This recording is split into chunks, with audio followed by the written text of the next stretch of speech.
So, Phil recruited me to sell these cards, and now I am recruiting you. Don't worry about Phil. He drives a Corvette. He is doing just fine.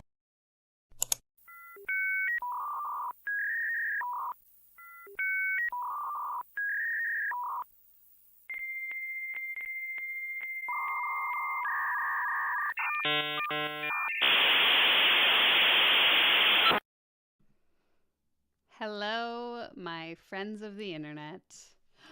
Bubba is patiently waiting for his snacks, which I have here as always. Here you go, buddy. How is everyone doing? Can you hear me? Probably not. You never can. I'm just trying to get the stream up on my iPad so that I can make sure everything's working while we're talking. Okay. That should be good. Okay, welcome. First of all, apologies to those of you in the VIP tier of the membership. I don't think that the video that just played was up to date. So if your name was missing, I apologize. Welcome, welcome, welcome. It looks like everyone is here to get rich tonight. So that's good, because my only question for you before we get started, as always, is... Raise your hand if you want to get rich. I'm ready to get rich. Tonight we're going to do that. So this is my $1 million guarantee to those of you watching the stream, that if you stick around, you're going to get rich. No, you're not, but that's okay. Let's crack our drinks. Oh, that one like sprayed a little bit. We have a sparkling pink grapefruit, soda water, as always. What's everyone else drinking? What are we doing? Okay, let me see. Blackberry ginger ale. That sounds really good. Where do you buy that? I'm in Canada, obviously. Many of you know that.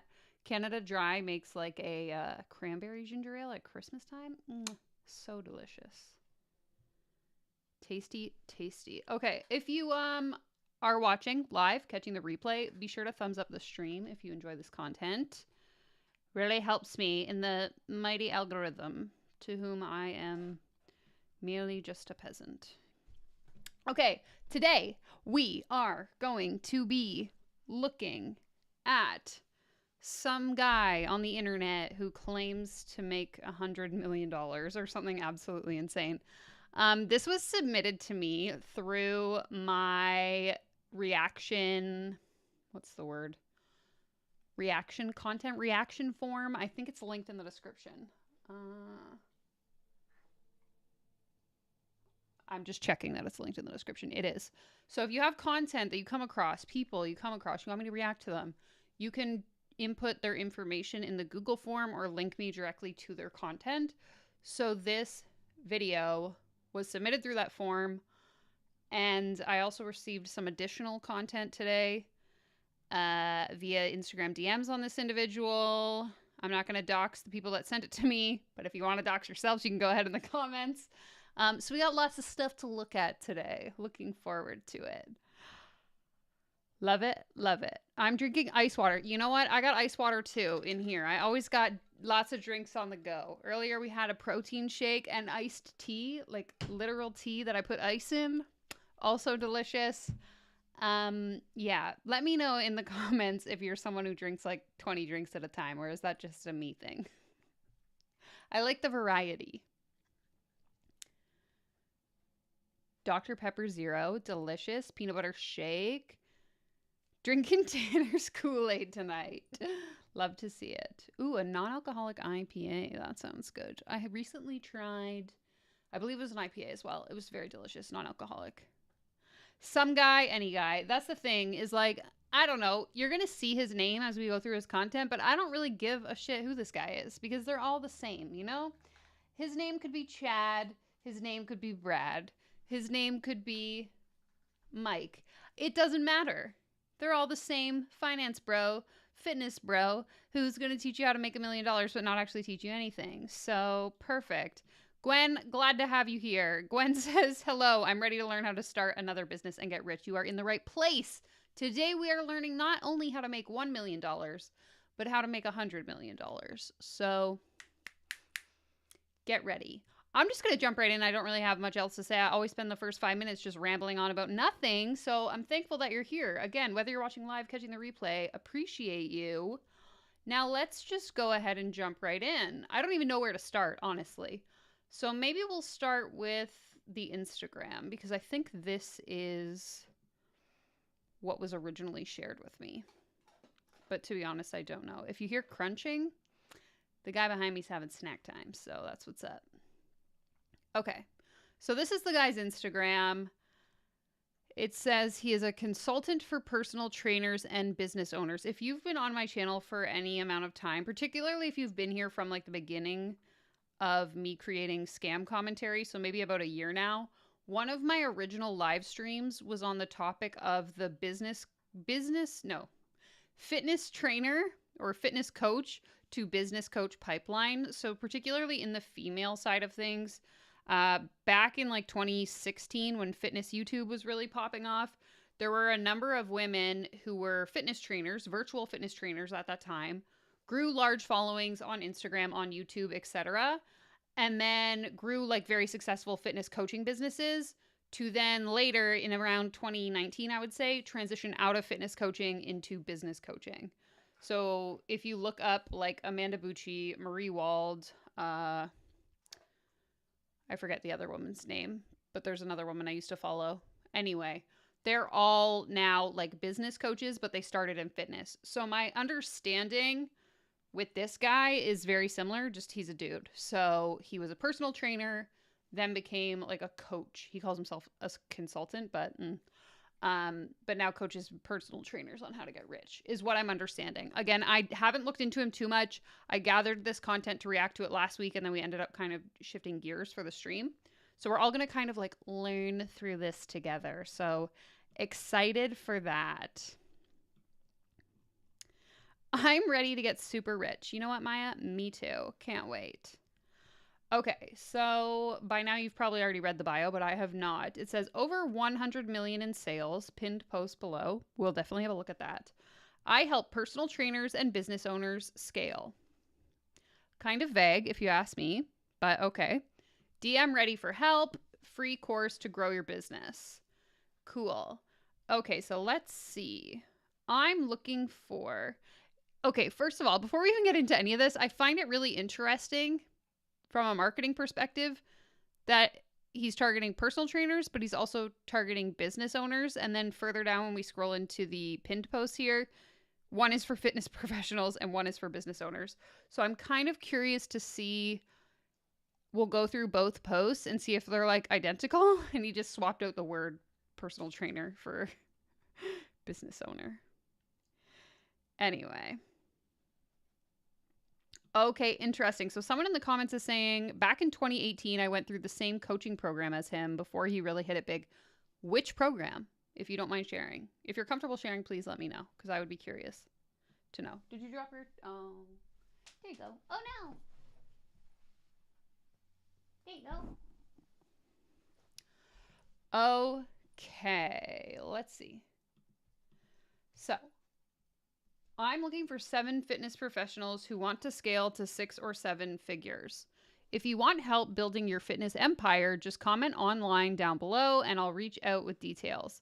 Back in 2017, I built a multi-million-dollar fitness company, and by 2023, I crossed over 100 million in sales overall. The number one thing I find most fitness professionals have the exact same 2 bottlenecks over and over again that keep them from doing what they love, while also having autonomy of time. If you want to make more money while also being able to work anywhere on earth, this is for you. Just comment online and I'll shoot over the details. So surprisingly, there's not like a ton of comments on this post. Like maybe 6 or 7 people have said the word online. So, I mean, that's good news that he hasn't sucked in hundreds from this particular post. Mind you, it was only posted 6 days ago. So anyways, okay, let's look at the next one and see if it's the exact same. If you want help building your online business empire, just comment online. Okay, so it's literally the exact same post. This one got a few more comments, but one is for fitness professionals and one is business owners. So it's almost like he's A/B testing, but he's doing it like very obviously and right out in the open, which to me is really interesting and not necessarily a marketing method that I would recommend. Okay, scale like, yeah, dentist scales my teeth. That's funny. Client kit by traffic and funnels. Okay, is that what the correct me if I'm wrong, but is that what these like little disc thingies are? Because there's another coach that I've featured in some of my reaction content, a female, who holds like one of these record shaped things in a picture that I was looking at. And I was like, what is that from? What are you getting these CDs for? Are you a platinum rated artist? Did you win a Grammy? Like, wait, not a Grammy. A Grammy? Yeah. Grammys for music, right? I don't know anything. The scam diploma. Yeah, is that what that is? Is that a ClickFunnels thing? Somebody let me know. Somebody help me. Bubba, what are you doing? The dog's just like under my desk. Anyway, hi Julia. Welcome, welcome to the party. Okay, so anyway, I got completely sidetracked there. Sorry about that. But I don't like this. From a marketing perspective, you should have a very clear I help statement. To me, this isn't clear. If you're helping both personal trainers and business owners scale to what? Scale what? My income, scale the number of clients I'm working with, scale to have a team. Like, that's so vague, first of all. Second of all, do not A/B test like this out in the open. Because if I click through to your profile, I'm going to be like, this dude is trying to catch the widest net and get everyone in. It just doesn't make sense. Okay, the records are from ClickFunnels software platform. Client Kit is a coaching program. Oh, okay. Yeah, okay, that makes sense. I have seen a few people with these like record things, and I'm like, what is this thing? From a marketing perspective, I'm scared and clutching my purse. Please keep your credit cards in a safe place as we move through this. Okay, so I can't actually remember what was submitted to me, but I know that I went to this guy's website and I signed up for his exact system to help our clients generate more revenue with less work, because just like all of you watching this stream, I want to learn how to get as rich as possible without ever having to work more than 1 hour a month. So I'm really hoping that when we watch this training here, we're going to learn how to do that. So I will hit play and you are going to let me know whether or not you can hear it, because as you know, nothing ever works properly here. So let's go ahead. What's up, guys? My name is Tanner Chittiser. How to get rich. It says that it's muted, but it's not muted. Oh my God, what is this? Okay. Let me know if you can hear it. I'll stop talking.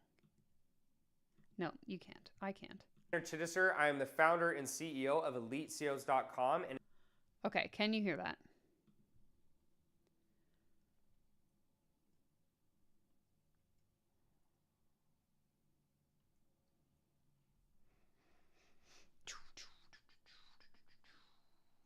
Loud and clear. Perfect. Let's get rich, everyone. And in this video, I'm going to break down for you strategically how I went from zero to over $100 million in sales in just under 6 years, and how you can steal my entire playbook.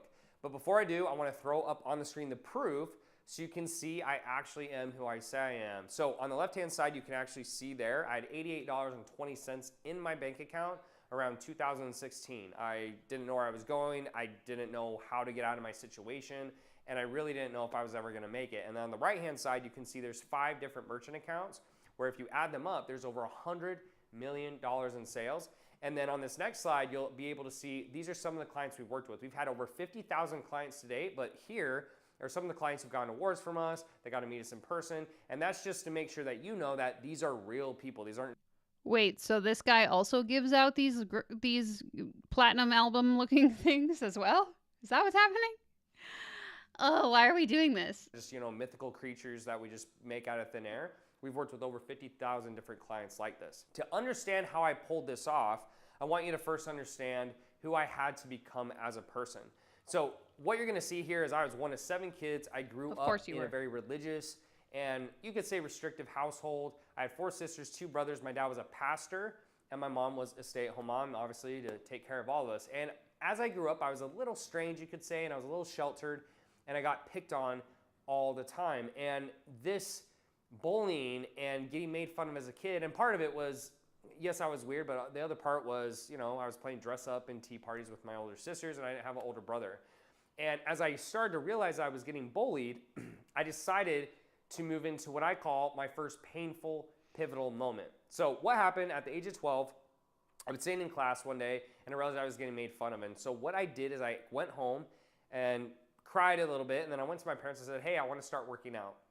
And so as I started working out over the next 3 months, because I was going through puberty and also... Okay, if you're filming a video to get people to sign up for your program, at least cut out the coughing. Like, did everyone hear that? I kind of want to go back and hear it again, but he's like, blah, blah, blah, blah, blah, blah, blah, blah. Like, this is clearly an edited video, a pretty well edited video too, mind you. I think the least you could have done was cut out the coughing. Did I imagine that? And so as I started working out over the next 3 months, because I was going through puberty, I don't and get also it. because I was getting beginner gains, I started to develop a lot of muscle, and I had teachers compliment me. I had girls compliment me. I started excelling at sports, and that was the first time in my life where I saw doing hard things, doing something difficult, turn into a positive thing. And then that started to translate into grades and dating and all these other things. And from that moment, specifically, I did very well in football. And I decided from that moment forward, I was going to make every waking moment to try to play in the NFL. And I also loved basketball. I was really good at it. But I just knew with my size and my shape and my speed, it just made more sense to go after football. Now, as I was doing that, I moved into what I call my painful pivotal moment number 2. And this was around the age of 18, and I'll throw up on the screen. This was a girl I was very much in love with, and my parents made me break up with her after we had dated for 3 years. And the reason for this is I grew up in an LDS or Mormon household, and around the age of 19, they asked that the men go on a church mission. And they were worried that I was going to have premarital sex or do drugs or drink, and any of those things can disqualify you from the mission. The irony was I wasn't doing those things, but they were concerned. They called her parents and made us break up, and that was one of the most painful moments of my life, because at that point I had straight A's, I was getting scholarship offers, I didn't do drugs, I didn't drink, I wasn't having sex, I wasn't doing anything. And because of that, they made us break up, and that put a huge strain on my family, it put a huge strain on me. I actually moved down, didn't talk to them for years. And that made me even more determined in that moment to be successful, because the girl I loved turned on me. I felt my family turned on me. And it just made me very bitter and angry and resentful. So Why do they all have this, like, coming of age, blah, blah, blah, my life was so hard and everything was terrible and my family sucks? Also, complete aside, this was something I was thinking about yesterday. Back in the day, I used to listen to Jenna Kutcher's podcast. If you're not familiar with Jenna Kutcher, she's pretty big in like the self-help grifting space. Grifting, in my opinion. But anyway, back when I used to like, you know, eat that shit up, she was one of my like go-to podcasters. And she often would talk about stories of, you know, we grew up without a ton of money, my parents blah, blah, blah, blah, blah. And she'll like say negative things about her parents. And she has like, you know, millions of people that listen to this podcast. So when I think of like her, or I think of this guy, and he's basically like putting his parents on blast, I think to myself, like, do your parents not look at the content that you're making? Like, yeah, I have lessons that I learned from my childhood and the way I was raised and whatever, but I wouldn't talk about those publicly on my YouTube channel or like on my Instagram in order to get people to like buy products from me. It just seems really icky to throw your family under the bus as a means of like making your rags to riches story sound better, right? Like, I don't know if anyone else agrees with that, but it seems kind of gross to like speak negatively about your family on a public platform, unless maybe you and your family like don't talk anymore. But to me, it just seems weird to blast that business everywhere. This was the other thing too. Imagine going through all the formative hardship and trivial trials just to come out as a scammy business coach. I'm literally thinking in my head, like you leave a high control religious group, in my opinion, to then join like another kind of high control group. So definitely similarities. It's like when you see people from MLMs leave MLMs to then become business coaches, it's because it's the same kind of formula, you know? Yeah, like you might not tell them, but they're going to find out, right? Like my parents know what I do for work. They know that I make silly little videos on the internet. They probably don't watch them, but what if they did? What if they happened to come across a YouTube video and they're like, "Oh, cute, it's my kid. Like I want to watch her." And then I'm sitting here being like, "My dad sucks. My mom did this." Like it just seems so gross to me.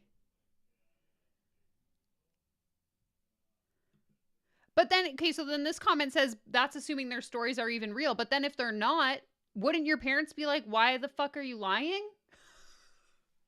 Because that's another thing I've heard about certain people is like other people who allegedly like grew up with them will go to Reddit and be like, so-and-so shares this story, but that's not even true. But then it's like, okay, well, if so-and-so is sharing this story about her mom, her brother, her sister, her dad, are none of those people, have they never seen any of her stuff? Do they not know that she's lying about them? Like, I just don't get the motive. Yay, Lori! Celebrating 6 months in the membership. You know what that means. Just in case anyone was wondering. Danielle, why do you have a mastermind membership if you are trying to fight scams? Well, let me just say. It's not a pyramid scheme. It's not even a scheme per se. It's not a pyramid scheme. We are getting rich. Members can confirm in the comments. Welcome to 6 months. Welcome to the purple rich face. Some of you will be turning into unicorns soon.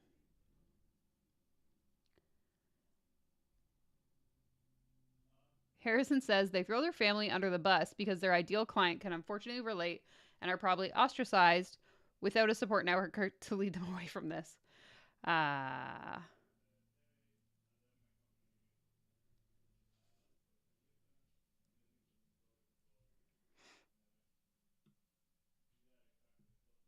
I think he said his parents, but either way, he's talking about, you know, I grew up in a religious household. My parents said I could do this. They couldn't do that. Da-da-da-da-da.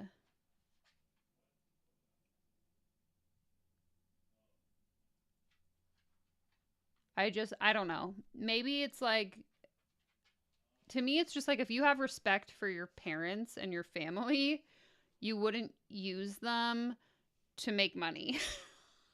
Or like you wouldn't use the stories that maybe aren't like favorable towards them to make money. But I don't know. Maybe I'm wrong. That's just how I feel. Personally, I wouldn't do it in my own marketing. Interesting. So this says, as someone who grew up in Amway, a lot of lying goes on and the family may just go along with it because that's what everyone is expected to do. And I think too, if you are seeing a huge financial return, why wouldn't you just be like, yeah, it's fine.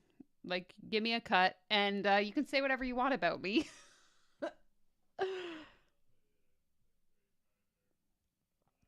Well, we're going to find out. We're going to find out if he went on a mission. To be determined. We haven't got that far in the story. Jay Shetty is proof that you don't even need to, it doesn't even need to be your story in order to be able to profit off it. If you haven't watched last week's stream, you absolutely should, because we interviewed with the author of that article that came out about Jay Shetty last week. 10 out of 10 would recommend.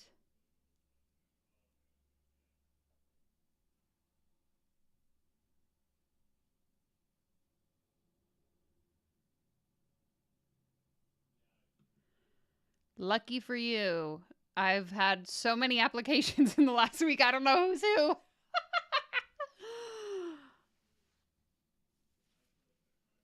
Looking forward to chatting, though, because we can never get enough fitness business coach drama. I interviewed an individual. I think the interview came out a couple weeks ago, if you haven't seen that one, with a woman who hired a fitness business coach. And we can all assume where that went. Not anywhere good. Okay, let's get back to this video. I'm done talking for now. If I can, okay. I don't know how to use the internet. We're back. So from that point, from 12 years old to 22 years minus that girlfriend, all I did was play football, lift weights, run. My entire life was dedicated to becoming the best I could be. And I didn't do anything else. There was no fun. I was all business. I was very serious about it. So we get to college, and now I move into what I call my painful pivotal moment number 3. And in college, my shoulders hurt a lot in high school, but I just pushed it off because after my senior season, they seemed to feel better, and so I didn't look any more into it. Once I got to college, what ended up happening is I went and got an MRI, and they found that both of my shoulders, your shoulders have ligaments around them like a clock, so you have 12, and 8 out of 12 of my ligaments were completely ripped off. And I had to get a serious shoulder surgery. It was 6-month rehab on both shoulders.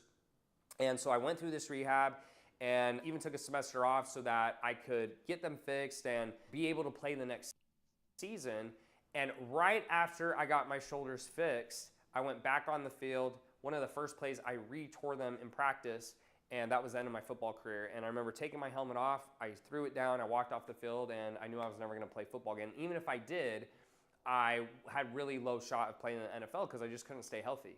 And as you see on the screen, you'll see that I was a medical redshirt.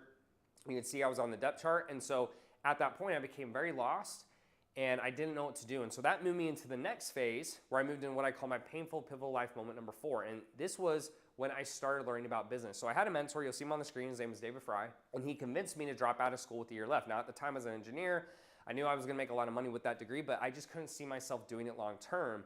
And you'll actually laugh, but on the screen, those pictures where I'm asleep is I was working so hard and working out so much that I just would literally pass out from exhaustion in his office, and then he would make a little joke that I was a sleeping intern.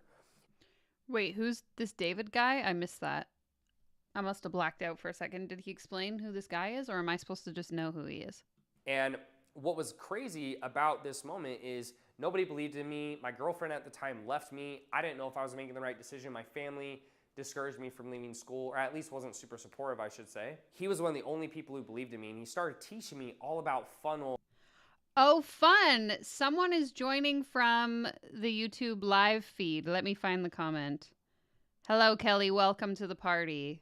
Kelly says, I randomly opened YouTube to this. Let's go. If you are here to get rich, then you can become one of us. Now you are one of us. One of us. One of us.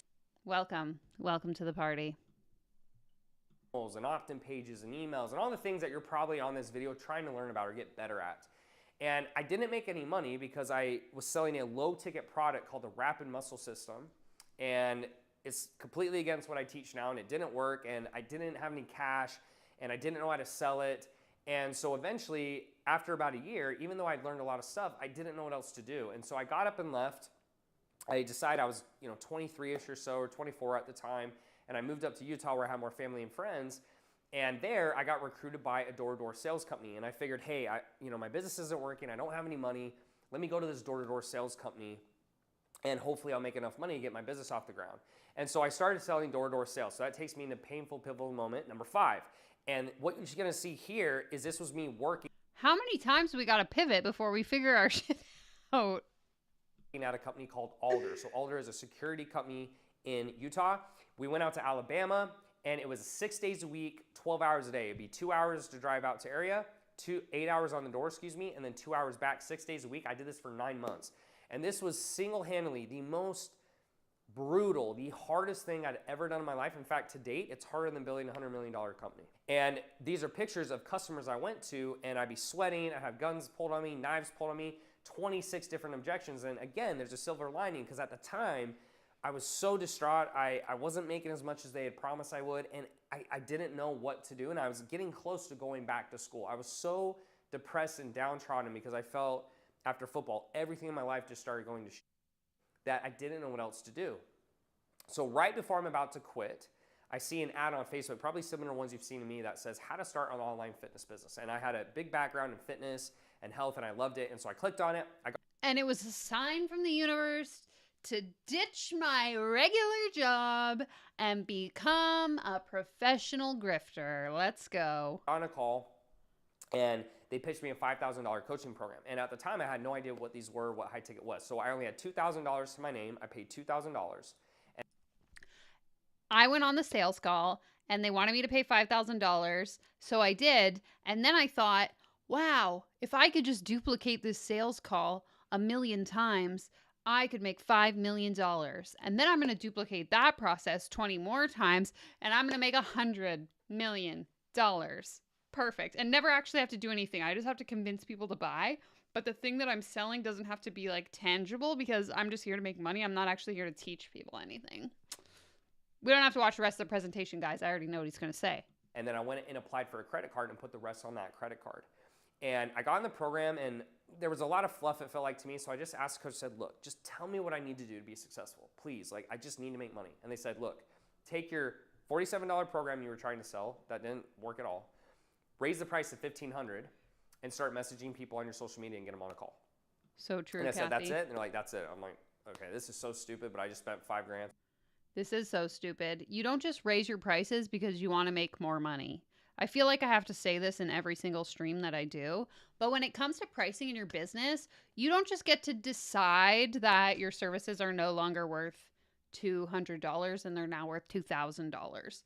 That's not how pricing works. Pricing is based on things like market demand, how much it actually costs you to deliver the service, what your skills or expertise are, what an hour of your time is worth, or like how much time it's going to take you to deliver on the project. To just be told, no, don't charge that price, charge this price. Already red flag number 50. So I might as well do it.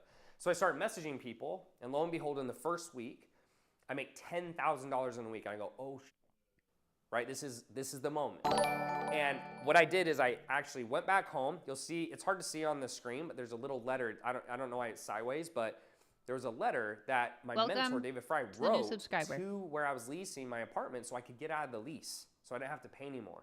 So I get out of the lease, and I come home, and I tell my parents I'm going to pay you $1,000 a month of rent, and just let me work like this thing's going to work. I finally figured it out, okay? I finally figured it out because someone told me to just raise my prices, and now I make more money because rather than having to dupe 10 people into paying me $1,000, I can just find one sucker to pay me $10,000. That's it. That's the program. Yes, Kelly, if you're curious to know what the program is you pay me $5,000 and I'm going to teach you how to get someone to pay you $5,000. And then you're going to teach that person to find somebody else to pay them $5,000. So we all just send $5,000 up the chain. And it's probably all being paid for on credit cards. I actually was having a conversation with someone, I think it was in the comments on the reel that I posted today. But I posted an Instagram reel to the effect of what I just said. And someone was commenting about how like people use debt to pay for this. So I Googled how much the coaching industry is worth. And currently the coaching industry is valued at like $4.5 billion. And I was saying how I would be curious to know what proportion of that $4.5 billion is in debt versus cash. Because I would guess that upwards of like at least 75% of people who pay for coaching pay for it using lines of credit, loans, credit cards, etc. Like, I don't think the majority of people are paying for their coaching with cash. But I could be wrong. That's just my guess. Let me know your guess in the comments. I made $10,000 in that first week, and it just kept going from there. So that moves me into, now I'm at my parents' house. Pivotal life moment number 7. After years of failing, all I started to do to be successful was I would message someone who commented, liked, or followed me on social media. I'd send them a DM, and I'd push to a call, and I'll walk you through this. But it's funny, when I describe this story, I was elated that I finally got results, but I was also so upset that I was this close the whole time, thinking that's all I had to do to be successful is raise my price and get people on a phone call versus try to sell it through a DM that was, low priced. And something I want you to notice here, though, is pain and failure drove me. And you got to stop fearing pain or failing, because my whole life up to that point was just hard. It was just hard things I overcame, and I kept pushing through because I didn't know any other way to do it. So on this next slide, you're going to see how an average DM would look like to get to a 15-minute call. Okay, let's see.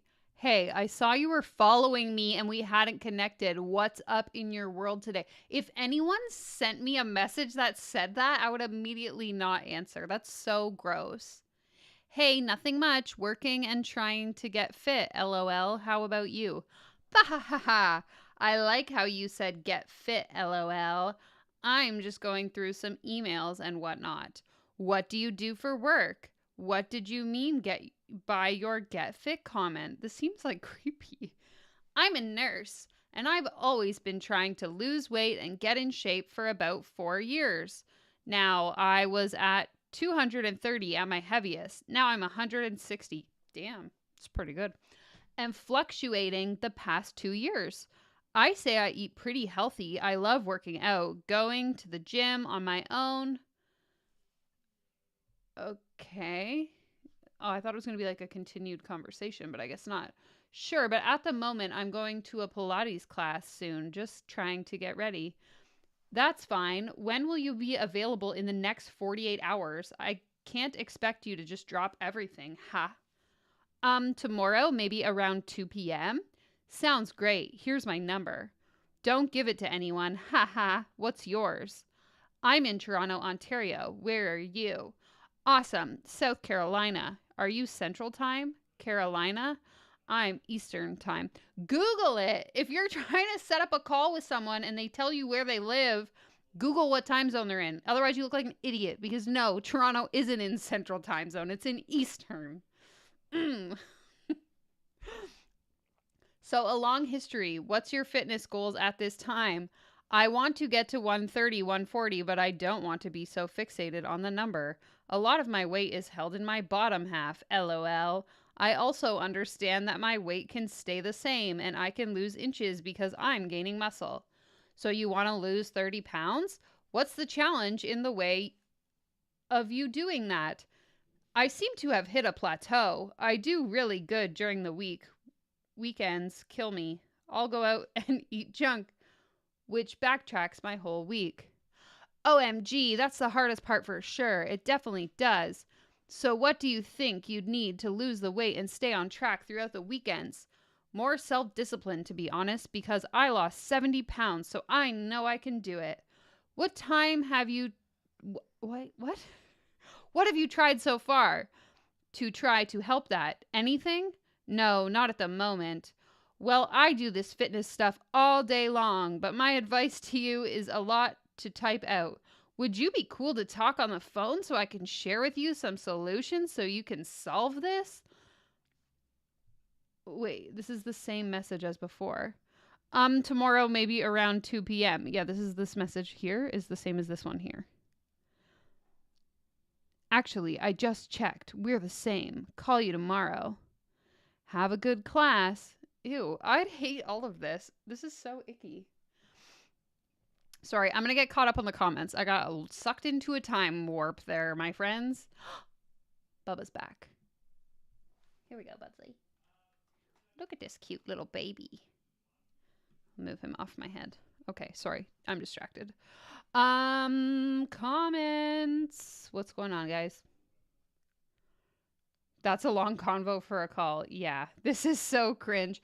So I had someone on Instagram last week, actually. It was a female fitness trainer. I wonder if she works with this guy. Let me just read the messages out loud, actually. It's a very short exchange because I could instantly tell what this woman was up to. Oh, I might not be able to find it. I'm so popular. I get so many DMs. Give me a second. But basically, she started following me. She, classic, liked my 3 most recent posts. I think she left me a comment on one of them. Here it is. And then replied to one of my stories. So if you don't follow me on Instagram, last Monday was the 1-year anniversary of my sobriety. So I had made an Instagram post celebrating that.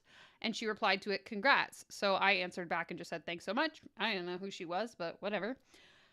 And that was on last week. The next day, she messages me, you're so welcome. You look great, by the way. Do you work out? My ego, guys. I was like, yeah, I do. I literally just said, yep.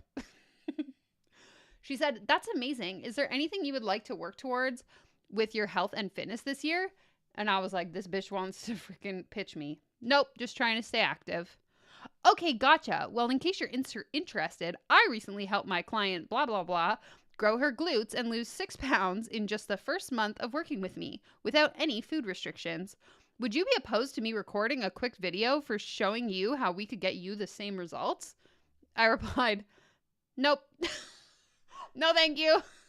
I said, no, thanks. Got it. Feel free to reach out to me anytime. So I'm glad she didn't push any further because I was pretty cold and shut her down. But just gross. Like, don't pretend that you want to talk to me just to try and sell something to me. Also, if I wanted a personal trainer, I would probably be actively searching out a personal trainer. I don't need you to come and find me, okay? Oh my God. Okay, sorry. There's so many comments that I missed. So I am just scrolling back. When I have the video full screen, I can't see anything. Yeah, that was a ton of back and forth for a single call.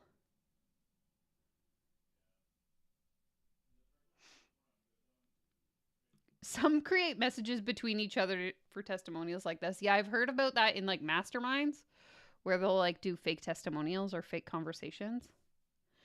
So he was a personal trainer. Now he is a business coach for personal trainers, but also business owners, apparently.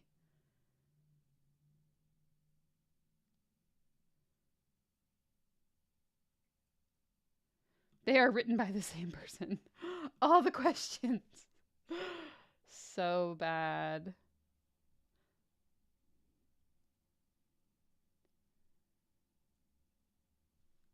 Oh, the dog keeps moving.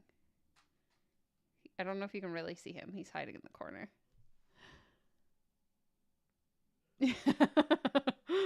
Reading these is giving first rehearsal.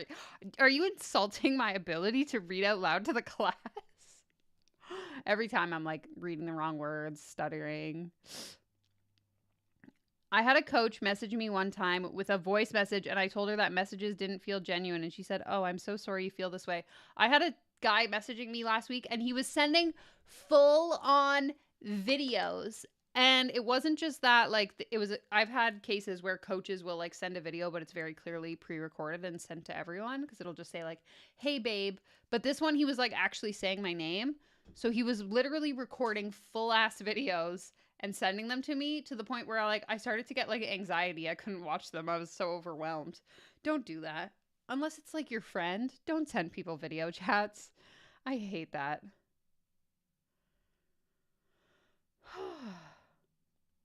I thought the steps are 1, message the client if they're interested. 2, arrange for the private discussion. I'd rather have it all in an email. Yeah, same. Or like apply to a form. If I'm looking for a service provider, I'm going to their website, I'm filling out an inquiry form via email. I don't want to talk on the phone. I just want to look for it myself. Yeah, videos. Straight up just like, "Hey Danielle, I love your content. Blah, blah, blah, blah, blah." I was like, I can't even watch this. It's making me so uncomfortable. Oh. Exactly. I don't even listen to my voicemails. I'm not about to watch a personal video. And then reply. So I would reply with like 2 words. I'm like, I'm not filming a fucking video and sending it to you. And I'm a video creator. And even I don't want to talk via video in the DMs. Come on. Ugh. Okay. Let's continue. So the way it will work is I'd reach out to a follower or someone who likes me, etc. to start. So this is how I started. I'd reach out to someone and I would just basically offer free advice. And you can look on the screen exactly what I said. Pause the video if you need to. I'm not going to read it. And I'd offer a 15-minute call. And then once I offered a 15-minute call, I'd start asking about age, weight, height, body fat, foods they like, foods they didn't like. I'm just building rapport. I don't really care what they say. I'm just building rapport. I don't care what they say. I'm just building rapport. You want to know how to actually build rapport? Give a shit about what people are saying. To me, this is like, I don't actually care what they say. I'm just checking it off a list to say that I did it, to make them feel like I'm listening to them, but fuck them. And once I build rapport, I'd say, well, look, sounds great. There's going to be some more specific questions I need to get from you. So if you're cool with that, what I'm going to do is send you a quick email, fill that out. As soon as you fill that out, we'll get on another call. Okay? And then on this next slide, right? Wait. So he has a call with you, asks you all these questions, sends you an email, and then makes you get on another call? What the hell? This is so stupid. What a waste of people's time. What a waste of his time and the client's time. Here, it's going to show my email. If you look at the top right-hand corner on the email, it actually shows the date, 2017 is when this email was set out. So you can see this is the legit emails I was sending to clients. And you can pause it again and read what I said in the email, but the main thing I did here is those two left arrows at the bottom in red. Those were the main questions I was looking for. You know, My programs are about teaching, not just ordering you around. I tell clients it's a one-time investment. After the program, you should never need another coaching or program again because I'll teach you every last trick in the book pertaining to diet and exercise. Are you a nutritionist? Are you a registered dietitian? Because you actually can't be giving diet advice unless you are a registered dietitian. With that being said, are you willing to invest financially and mentally to reach your goals? On a scale of 1 to 10, on a scale of 1 to 10, 1 being I'm satisfied where I am, and 10 being I'd do anything to reach my goal, what number are you? This answer is important. Wink, wink. What would you expect from me as your coach should we decide to work together? Okay. Did they have a desire to do it? And did they have cash? And if they did, I'd go ahead and book the call. And if they didn't, then what I would do is I'd reach back out to them and say, hey, you know, I saw your questions on some of the emails. I had a concern about this, you know, are you willing to invest or do you have an issue? And I would follow up with them and get them to either agree to do what it takes to get the results, or I wouldn't take the phone call, right? And this was kind of my application process. And if you also notice, this email is to the same person you saw those DMs from, so you can see the process all the way through. So again, to summarize, how I got clients initially was I DM them. I would do a 15-minute call where I build rapport and kind of qualify them. I'd send that email. Then I'd have a sales call and I'd close. All right. And that's how I started initially making. Okay, so the email, I'm just looking at the comments while this is playing. I think the email comes after the call. So he DMs you, convinces you to get on a 15-minute call with him where he doesn't care what you say. He's just building rapport. Then he sends you this email intake form. Then he gets you on a sales call where he'll actually sell you the program, is what I understood from that. Either way, seems really inefficient. Kind of seems like a waste of time for everyone involved. Like if I'm going to work with a client even now, they just fill out an intake form on my website and then we have a call to see if we're a good fit. But that's after they've already like expressed that they want to work with me. We were just chatting like project details. I'm not like vibing them out, you know? It's so gross. Or pretending to be their friend. Sorry, I'm catching up on all your comments. Fake it till you make it. Yeah. This is the coaching version of having to fill out an application for a job after submitting your resume. Exactly. So gross. Thank you, Lisa. I appreciate that. Thank you so much.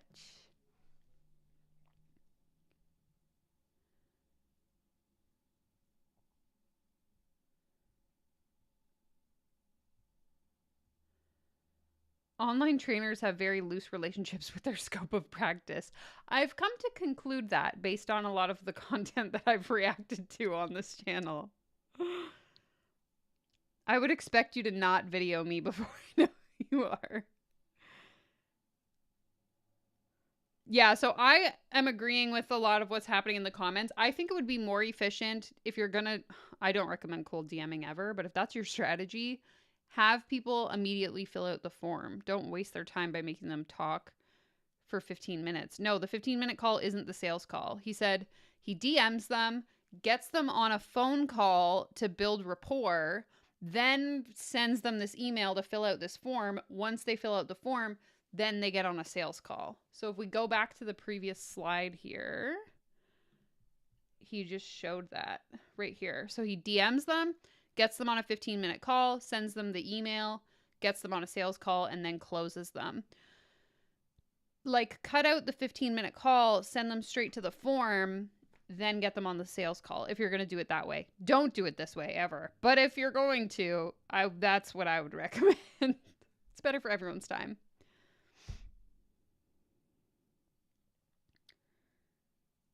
To build rapport. That's why he said he doesn't care what they say. He just wants them to think that he cares about what they're talking about. It's just to like make them feel like they have a friend, you know, so they're more likely to give them his money. Definitely. I agree. They should be rolled into one. Bar is lower than the floor.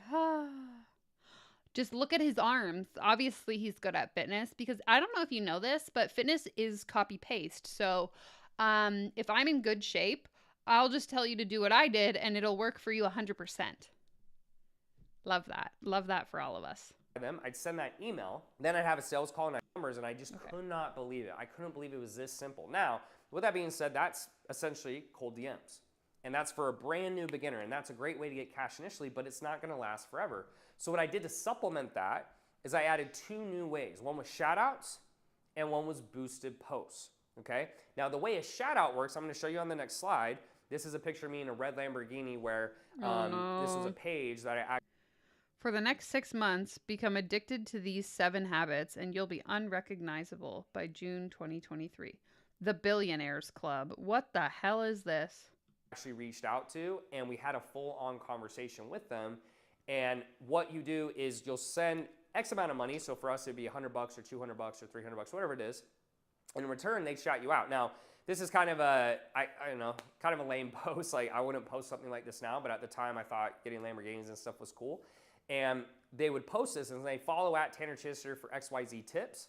People would come to my page and it'd be another way to reach out. So instead of having to, you know, cold outreach people or continue to have the same followers see the same things, people would come to my page and they'd want advice. They'd want to get in shape, etc. Lopez now this vibes, is a 100%. This picture here specifically is a business one because I wasn't able to go back to 2017 and show the first initial fitness post I had, but it's the same concept. So that's a shout out. So this is like a sponsored post. You're basically paying someone who has more followers than you to sponsor you. Oh my God. It's like a paid collab. It's like the people that buy their spot in Forbes, I guess. And so again, you'd reach out to a page, you'd set up a deal, they would tag you, and then we'd get X amount of traffic to our page, or my page, excuse me, and then I would start those conversations just like you saw prior. Now, that's one way to do it. Another way you can do that's really cheap, or it's actually a great way to get a lot of bang for your buck, is what you call a boosted post. And so on the screen. Okay, so this is just Facebook ads. You put money onto your, I have this option too. If you have a business account or a creator account on Instagram, you could pay, you know, $5 a day or whatever to get your post out to more people. Like that's not really revolutionary. If you have a business, you've probably run ads before. The targeting, and then you can do the putting these posts out. If you look at the screen right now, this is an average breakdown of my day. So at 5 or 6. Oop. Sorry, we have a new subscriber. Who is it? Contact. Welcome. Welcome to the channel. Okay, sorry. Let's read here. At 5 or 6 a.m., I wake up. I respond to all the messages sitting in my inbox. Damn, that's ambitious. I don't even get to my emails till like 10 a.m. Start a whole batch of new messages if volume was low, or I could do in conjunction 20 to 30 messages an hour? 20 to 30? Is this a joke? Text all clients a good morning / check-in text. Gym or back to messaging. Wait 4 to 5 hours for all clients to respond. Once all clients respond, I'd text back and wrap up the convos. Message more, do more calls. Bedtime between 10 and 11. So you're working from 5 a.m. until 10 p.m.? 100 to 200 messages a day? Meaning people between cold and boosted shouts. 3 to 4 sales a week on average. Can't remember how many 15-minute calls or sales calls I had. Ways I would get convos. Cold DMs was the worst way. Shoutouts was better. Boosted posts. New shoutouts. Okay, so cold DMs are the worst. Getting a shoutout on someone else's page doesn't really work. Boosted posts work now. I don't think so, but anyway. 6 a.m. I'd get up, then I'd respond to all the messages sitting in my inbox. I'd start a whole bunch of new messages. I didn't realize he was going to go through it. Low. Blah, one, blah, it's blah. really hard to focus on 2 things at once. It's a lot better for your brain to do one thing at a time. And then 2, once all the clients responded, it was more efficient than responding as they came in because, again, it would move my brain from task to task, so I didn't like to do that. And then once all the clients responded, I'd go back and wrap up the combos, and then I would message more people or okay, I just read through all this, sorry. I can't remember how many sales calls I had in general, but I did that through those 3 things, and that got me to $50,000 a month between those 3 things. So I was making a lot of money, but I also knew this wasn't going to sustain me forever. I knew this wasn't going to get me $1 million plus a month. Now, just a quick pro tip before we go into the next phase, right? So it's like, okay, Tanner, you got to $50,000 a month, then what? Is that some of you are going to need a lot of reps. You're not very good at conversation. You're not good at talking to people. And if you're not, you're going to need to do more reps to get better and to make sales. If you are better, then we're going to move to paid methods ASAP. And that's totally cool. That's the goal. Because the only way to build a business is make more sales. The only way to get more sales is to get more leads. The only way to get more leads is you either have a massive organic following, which most of you watching this don't, or you run paid ads. And so I'm a huge Okay. That's actually not true, though. The only way to get more sales is to actually have a good offer that you're selling. Because you could have the worst offer in the world that nobody wants to buy, and you could put $1 million worth of paid ads up to that offer. Doesn't mean you're going to sell any just because you have $1 million of ads running. Number one thing in business is to make sure you're actually selling something people want and something people will actually spend their money on. It has nothing to do with running paid ads to get more exposure, because if you're getting exposure on an offer that sucks, no one's going to buy it no matter how many people see it. Just saying. Proponent of paid ads, because unless you want to be Mr. Beast, that's the only way to get more people to know about you. And so people will see that and go, you know, Tanner, he must have lived happily ever after, right? But the answer is that's completely wrong. And the reason it's wrong is at this point, these methods, they stop working around $50,000 a month. And people go, well, Tanner, why doesn't this work forever? And I'll tell you exactly why. The problem is you're going to run into DM issues. So if you do boosted posts, the issue is that you can't message more than usually 20 to 30 people an hour without Facebook or Instagram blocking you. Right? And so you can't just message 1,000 people an hour, which means there's a limit to how well this process works. Could you even physically message 1,000 people an hour? Like, somebody do the math on that, but I don't even think that's possible. With shout outs, what can also happen is you'll run into volume issues, meaning if you spend, $100,000 on shout outs, you will get so many followers, you can't possibly convert them all. And so you're wasting money. And so what happens, and the solution is you have to learn how to run profitable paid ads from a Facebook ads account where... No. Okay, let's talk about this. Harrison is saying he's missing the other method of having proof of concept and a good referral network, almost like there are ethical ways to build a fitness business. Exactly. It's the same shit we see with every coach. They act like they have the magic solution and completely negate the actual things that people would do in a real business to build that business. Like, you don't need all of this gimmicky bullshit that these people are trying to sell you. You can literally just build a business by having a good product and talking to people and networking and getting referrals and that kind of thing. Like, I don't understand. Does he sell a Facebook ads program? Like, is that what we're going to be sold on at the end? I'm curious. When in his schedule does he create content? That's a question for poor people. I don't know why you would ask that here.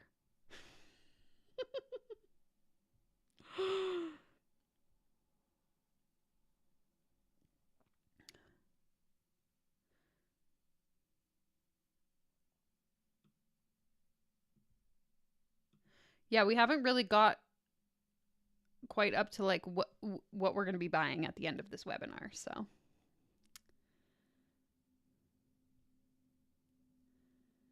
yeah, is that what the math works out to? If I'm messaging 1,000 people an hour, how quick do I got to send these messages asking for a friend? Because I'm going to try a new strategy in my business, guys, starting tomorrow. So block me on Instagram if you don't want to get a DM from me. 1,000 messages an hour can work if you spend 3.6 seconds per message.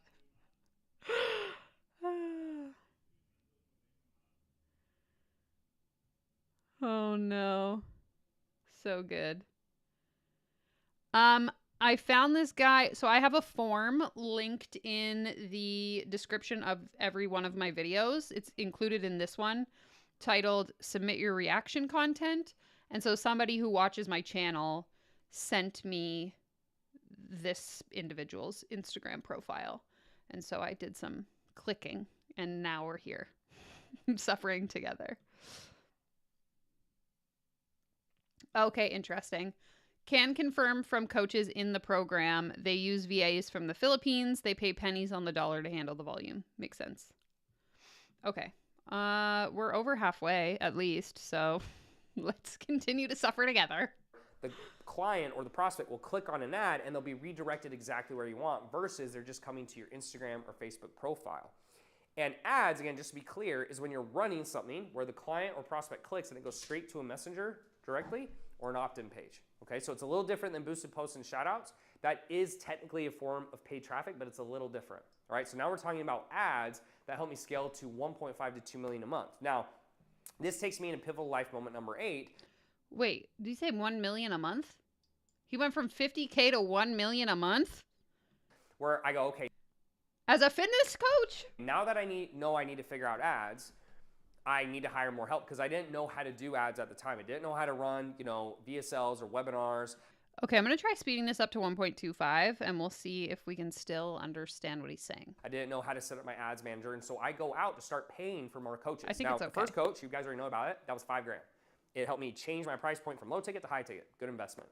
The second one was $15,000. He actually wanted me to completely change my business model and start going low ticket.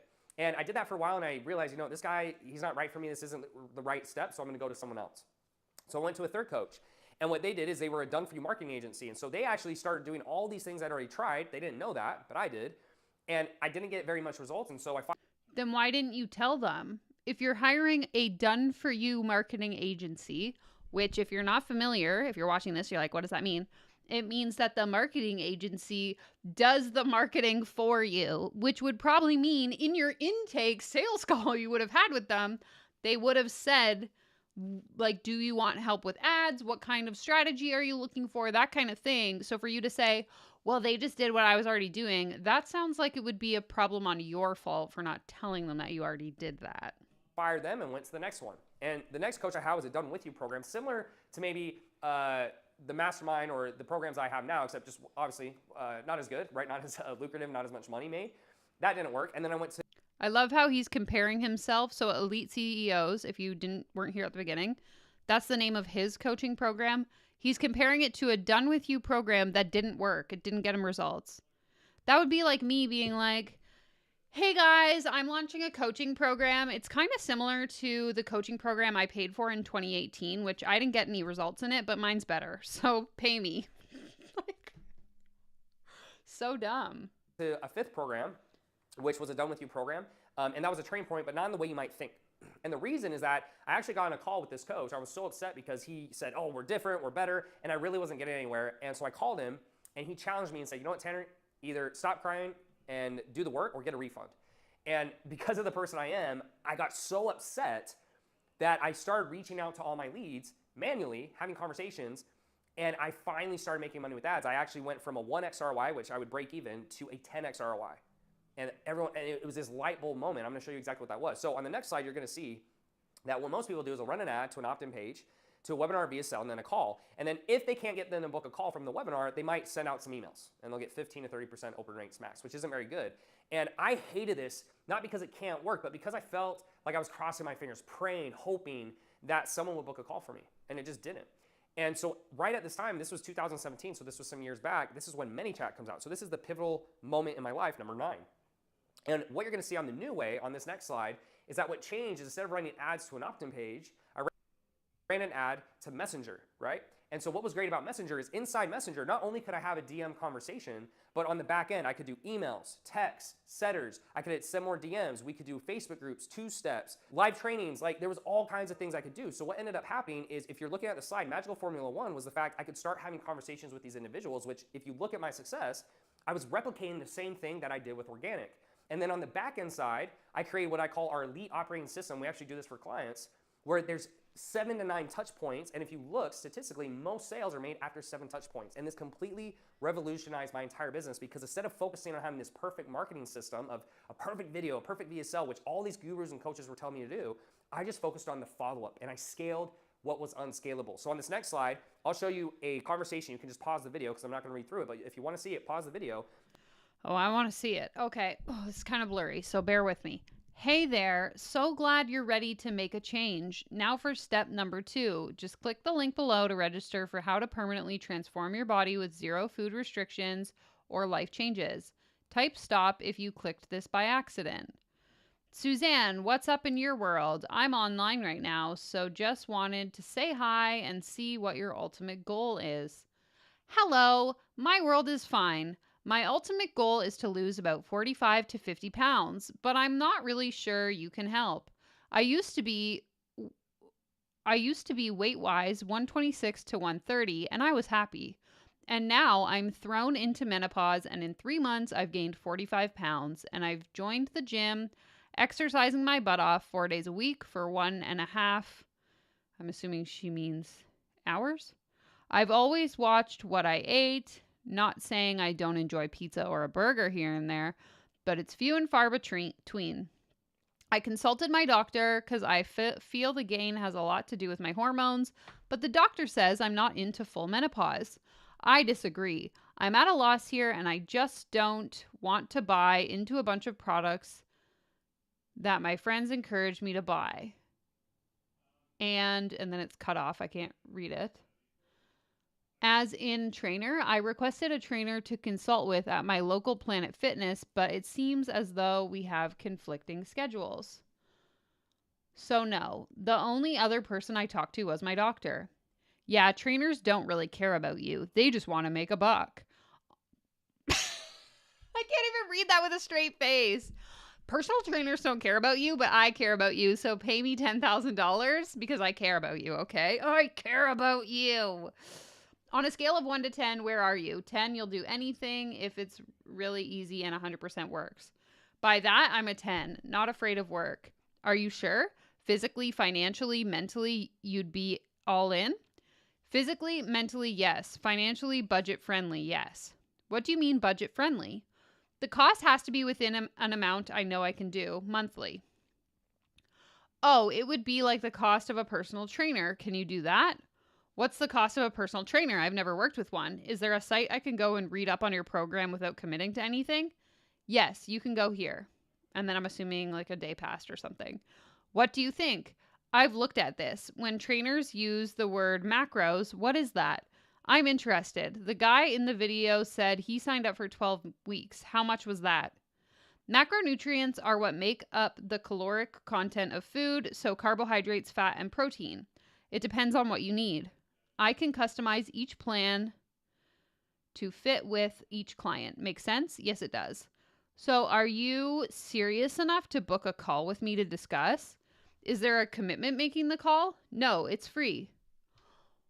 Want to schedule a call? Okay, great. I will have you book a time that works for you. But in order to hold your spot, you need to make sure you got everything filled out in 30 minutes.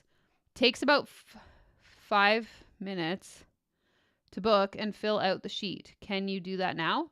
Where is it? I can do the call now. I'm booked today, so pick a time that works for you. If you have any issues or times don't work, just let me know.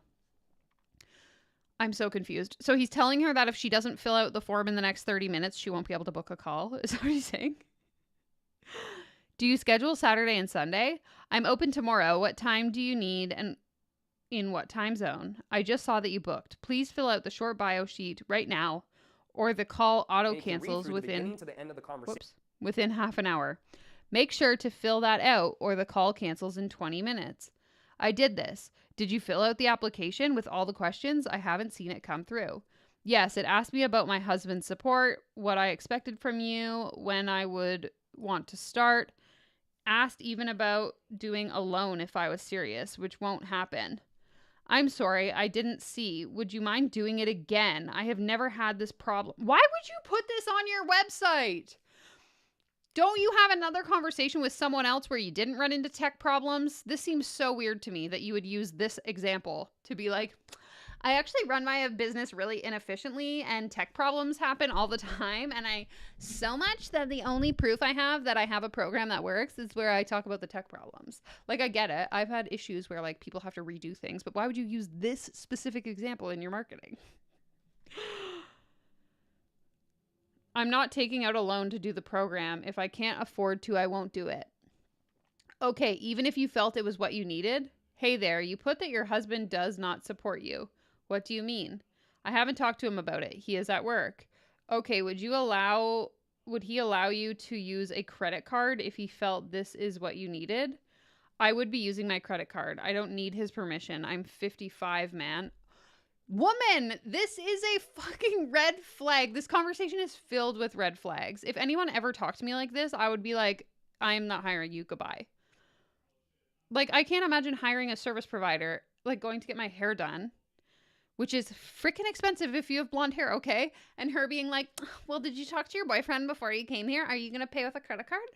Do you need to call him and ask for permission? I'm sorry. This is just so insane to me. I just have to ask because that's not always the case. Okay, we are good to go with our call. Good, because I was going to say, I need to zoom in. If the call is scheduled for tomorrow morning at 9:30, after listening to your best business pitch, I will decide if I can do it or if you would say a business fit. Until then, you have a good evening. Yes, we can talk then. I look forward to it. Yes, eager to hear about it. Okay, I need to move so I can actually read this. This font is so blurry. I texted you. I can talk an hour earlier today if you wish to have time. If not, we're on for 9:30. When your coach reaches out, you message me here so I know you're taken care of. K. Okay. Wow. That was a lot. We will continue, but let me catch up on the comments because I saw a lot was coming in while I was reading that. Holy shit. That was insane. I could never. I can't even imagine. This is online scamming to the next level. This is like so, when I talk high pressure sales, this is like next level high pressure sales. I would have blocked that conversation so long ago. Yeah, it's pure ick, pure ick. So gross.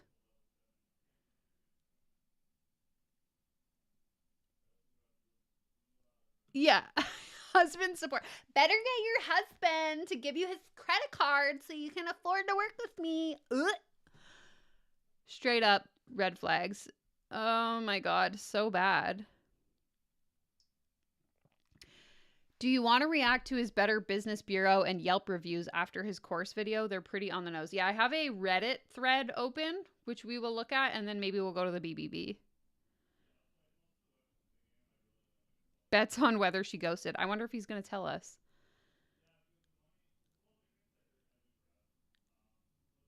Yeah, exactly. If he was hassling me this much before the call, there wouldn't be a call.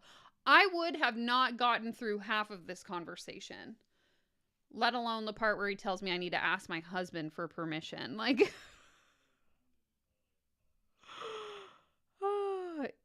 in this case, he's selling, in the example I just read, he's selling personal training. But from what I understand, he no longer sells personal training. He sells sales training for personal trainers. He's going to teach them how to DM like this. I don't know how these people sleep at night either. Great question. Okay. Let's continue. Let's see if we can. I can't believe we've been going for an hour and 15 minutes. We're not even through this. This video is only like 20 minutes long. Help. Okay. On someone who clicked the link and purchased. And again, I'm using fitness examples during this video, guys, because this is when I started. That's the business I had. But this can work in any niche. And you can also take that to the bank because I've started other companies. And so to summarize, the old way with stats, if you want to see that, I would usually spend about $5,000. I get $10 leads, but it would usually cost me $500 per book call, and that just is too high, it's too expensive. And from those calls, 50% wouldn't show, 20% were good, and I'd close 3, but I really would only break even because all the sales I made would go back into the ad spend. And what sucked was now I have clients, I have no new money, but I'm doing more work. And I knew it wasn't sustainable. So with the new way, and again, we help clients with these things, is there's $5,000 of ad spend, for example, $10 leads, $50 a book call, and then out of those 100 calls, because I got way more volume, I closed 30% and I got a 10x ROI, and it completely changed my business. Now keep in mind, if I'm spending $500,000 a month and I get a 2x ROI, that's $1 million a month. So that's better than spending $3,000 and making $30,000. But I just wanted you to know in the beginning, you can have that type of ROI. As you scale higher, the ROI goes down, but the total volume of money goes up. So after that, people go, well, Tanner, how'd you get to 1.5 million a month or 2 million a month? I did the same thing over and over again, right? I didn't try to change things up. People think there's all these different methods and formulas when really it's just doing the same things. Now, obviously, you have to hire help. There's interviews to be. I was just going to ask, like, what was your operating costs? This is my number one pet peeve with the coaching industry is we only talk gross revenue, which is revenue before deductions. We don't talk about the expenses to run that business. I saw someone's post on Threads the other day talking about how they had to get a part-time job because they were spending more money in their coaching business than they were making, and they obviously needed to cover that like negative that they were building in their business. But this person claims to be like a multiple six-figure business owner. So if you're operating in the red, are you really a multiple six-figure business owner? Because in my eyes, you're not, if your profit is in the negative. But what do I know?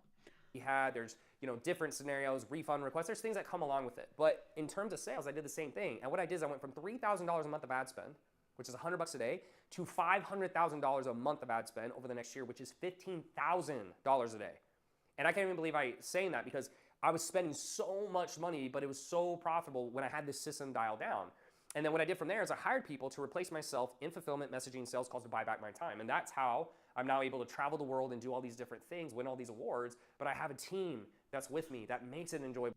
I get to win all the awards, but my team does all the work. Well, that makes it so I can enjoy my life and do other things, right? And do big. They don't get to enjoy their life so that I can enjoy my life. Things. Because this isn't the only thing I want to do with the rest of my life. Even though I love doing it, there's other things I want to do. So this takes me to pivotal moment number 10, where I do $1 million that year finally. So in 12 months, I grind, I put my head down, I do $1 million in sales pretty much by myself. I only had a couple team members. And what happens is Imagine being on his team at that time.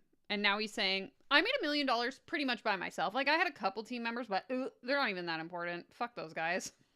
I'm a genius and I made $1 million.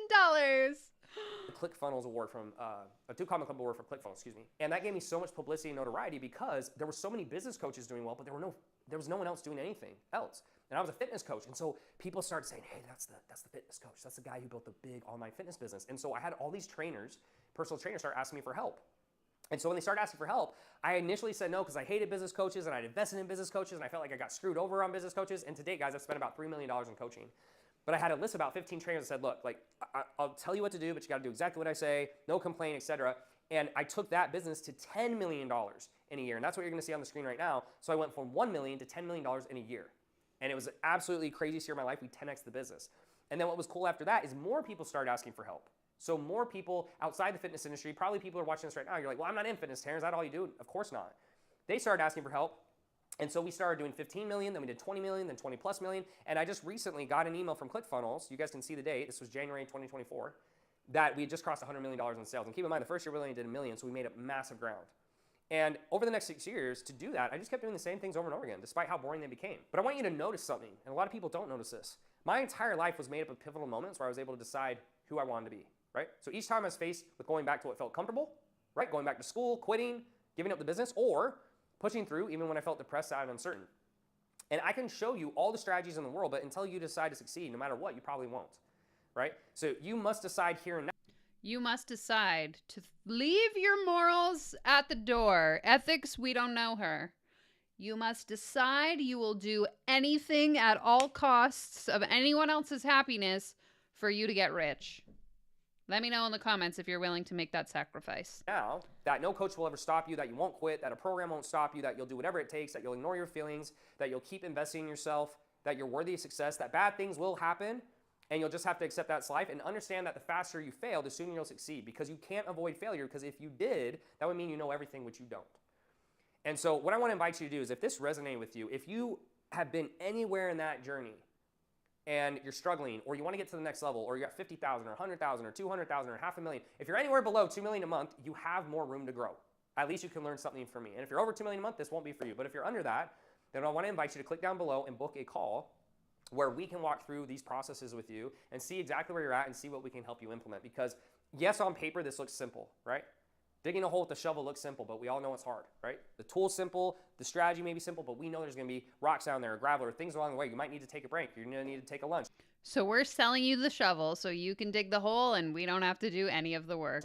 It's still difficult. And so the way I think of a business is, you might see these slides, you might see this presentation, go, oh, I can go do all those things on my own, but there's complexity in it, right? There's complexity in scale, hiring, training, firing, managing, upping ad spend. Things will change, back-end systems, what to say, how to say it, when to say it, All those things are what we help with at Elite CEOs. So we take the conversion conversations method that helped me scale, and we implement as well the Elite operating system, the back-end follow-up system. And what you're gonna learn and what you're gonna see is that all these gurus will tell you it's a one-step this and it's a one-step that, and they'll try to simplify it so much, but in reality, it's the cumulative total of many things.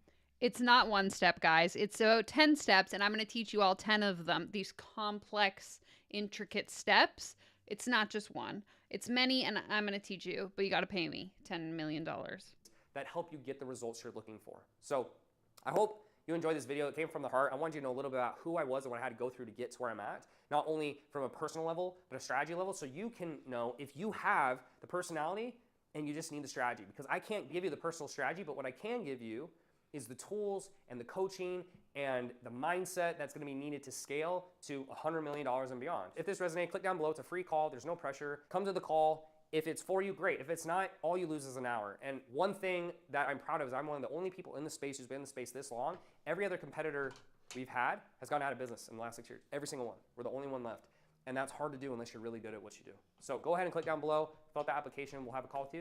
I'll see you guys on the other side. You're telling me there's no one else in this space. Do you know? Have you been on the internet, sir? Because I could probably do a quick little Google search and find about 10 other people that are doing what you're doing. So don't give me that bullshit. Sorry, I'm just gonna plug in my iPad here. Just give me a second. She's dying. I like to have the stream open so that I can make sure I don't miss anything. And I don't trust my technical abilities, so I always like to be able to see that it looks okay. Okay, let me just switch things up here for a second. I know Harrison sent me links to a few things, so going to check those out, open them up, and then we will get back to business. Okay, let me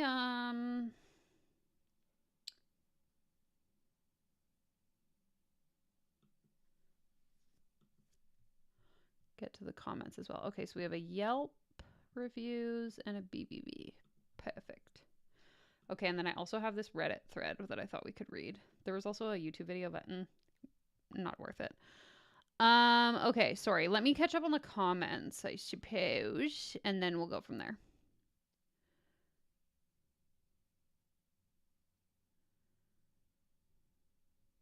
Yeah, no one but him. He's the only person in the space that hasn't failed, and he also did it all by himself except for a couple team members, but we don't talk about them. It's all me. Like, that's so offensive. Can you imagine being hired as a contractor for someone and then watching them take all of the credit for the work that you do? Oh, that's so rude. Okay, there's so many comments. I love this. Puking. That's how I feel too.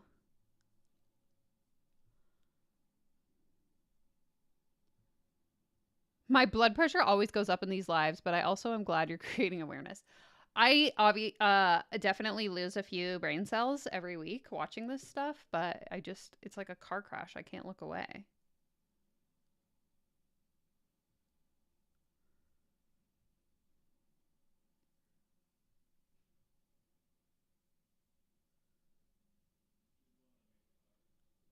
No one else in the space is doing the same scam. I find that hard to believe.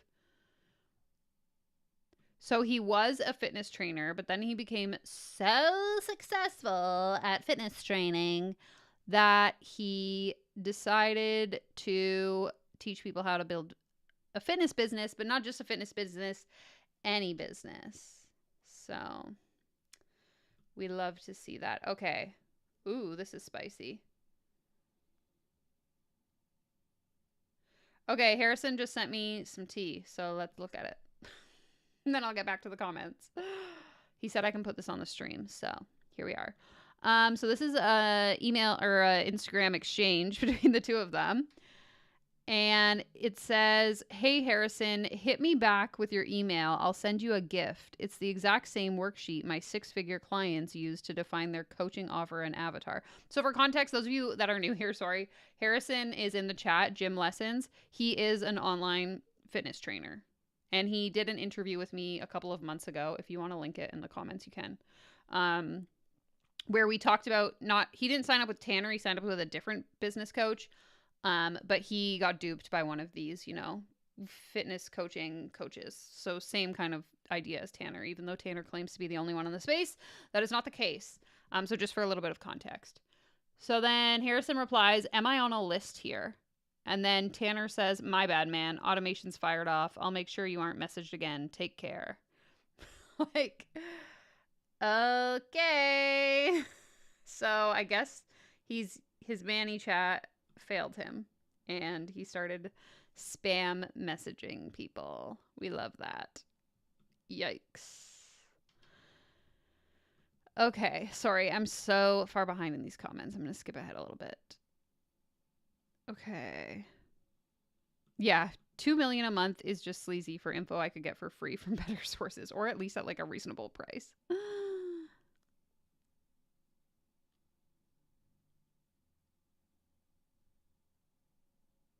This is how I feel. You know what? Me too. Bubba too, actually. That's why he fell asleep so hard. He's like, I cannot listen to this.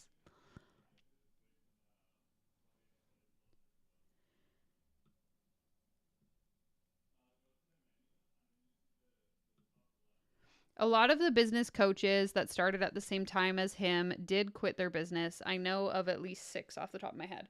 I'm not saying that they all didn't quit, but there's also a ton of people in this space that are still making money. Just because he didn't take the same coaching program as them doesn't mean that they're not doing the same thing. Like, it's such an egotistical way of thinking to think that, like, only people I know of are doing what I'm doing. That would be like me being like, the only content creators that exist are the ones that I'm subscribed to on YouTube. Like, obviously there's thousands of people creating content, thousands of people who I don't even know who they are. That doesn't mean they're not doing it. It just means I don't know them. So for him to make a statement where he's like, I'm the only one doing this, it's such a silly statement to make because it's very obviously not true based on the amount of content I have on my channel alone.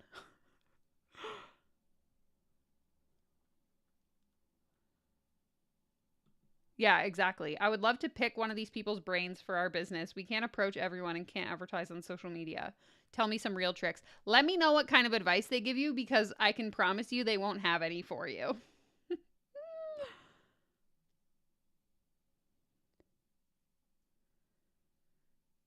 If he is so successful as a fitness trainer, wouldn't he be too busy to make videos given his occupation with training sessions?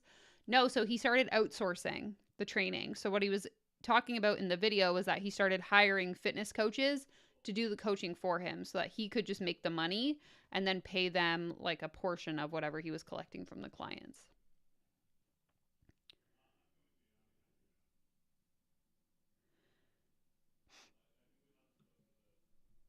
That's how you scale a business, is by hiring people to do the work for you.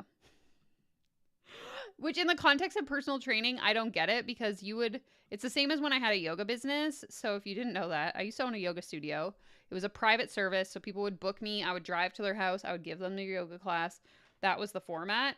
And so for me, I could have scaled that business by hiring a bunch of yoga teachers to work contract for me while, I charge the client $200 and then I pay the yoga instructor $50 and I get to pocket the $150.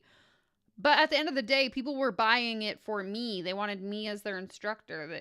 I don't know, with personal training, I feel like it's like any other service. You want to make sure you're feel a connection with that person. And I'm sure Harrison can speak more to this in the comments, but I imagine your clients work with you because of you, not just because you're a personal trainer. So to build this business where you're just hiring all these coaches to do or fitness trainers to do the work for you. Exactly. He basically became a fitness pimp. It seems weird to me. So then now what he does, so that was the model. It was him as the personal trainer. He subcontracted all of these coaches and salespeople to get more coaching clients. Grew that to whatever he said, $2 million a month. Now he teaches other business owners, not just fitness coaches, how to do that. So he would teach me how to subcontract content creators to make UGC, and then they would find their own contracts, but I would get a commission of it. It's just, I don't know. It's personal training. I feel like it's like any other service. You want to make sure you're feel a connection with that person. You want to make sure you're feel a connection with that person. So to build this business where you're just hiring all these coaches to do the work for you. Exactly. He basically became a fitness pimp. It seems weird to me. So then now what he does, so that was the model. It was him as the personal trainer. He subcontracted all of these coaches and salespeople to get more coaching clients. I'm going to teach you how to never have to work and get other people to work for you, and you just make money off of their hard work. That's what I'm going to teach you how to do. Exactly. If I'm paying for a fitness coach, I'm paying for that specific coach. That was the point I was trying to make, is like, when I had a yoga business, people were hiring me, Danielle Ryan. They weren't hiring it just because it was yoga. They wanted a specific instructor. So it doesn't make sense to encourage everyone in every business to do this, because most of the times, like, even me as a content creator, again, there's thousands of content creators. Brands reach out to me because they want to work with me, not because they don't want to work with this other person over here, you know? Like, the logic doesn't make sense.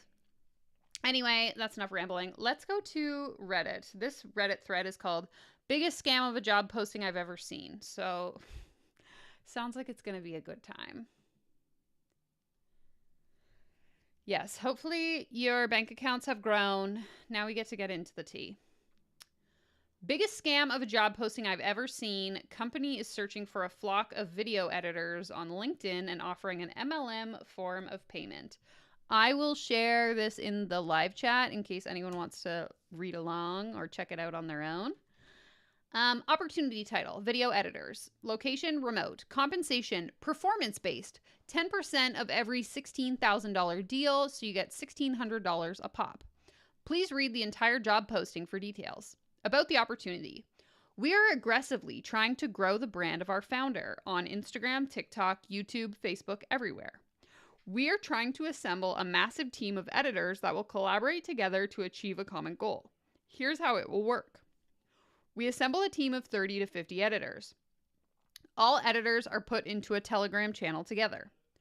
Each editor is given access to all footage of Tanner over the years. Each editor will have a minimum editing requirement for the month. Once a video is done, you will post it to the Telegram channel to be approved by Tanner or his managers. If it isn't approved, it can't be used. You are trying to create the most viral clips possible. Once approved, every editor has the green light to post it on their social accounts of Tanner. You will own the social account, but it may have a name such as Tanner Chittister Clips or Tanner Chittister Thoughts. This is how we will gain virality, by having every editor post every clip that is approved and pooling the videos. So is every one of these 30 to 50 editors going to have their own Tanner Chittister account? Is that the idea? We will also give you links for your bios to our $16,000 program. For any sale you make, you will get $1,600 of the sale. Okay, so we hire 30 people. We create 30 Instagram accounts. They post these videos to the accounts. Those accounts have specific links for each account that can be tracked, and that's how you get paid. This ensures every editor's top priority is to create viral content to push views to the pages and get people to buy the programs and get paid. We feel this will automatically weed out weak editors and reward the best ones. You're telling me you're going to convert cold traffic to a $16,000 offer. Someone's going to watch one of your silly little TikToks and buy a $16,000 program. I don't believe it. If you don't hit the minimum editing requirements, we will remove you from the channel. We don't want anyone only taking finished clips from other editors. Excuse me. Required to hit 20 minimum videos a week, edited or removed from the group. 20 videos. I just spit everywhere. I don't know if you can see that. 20 videos. Do you know how long that would take?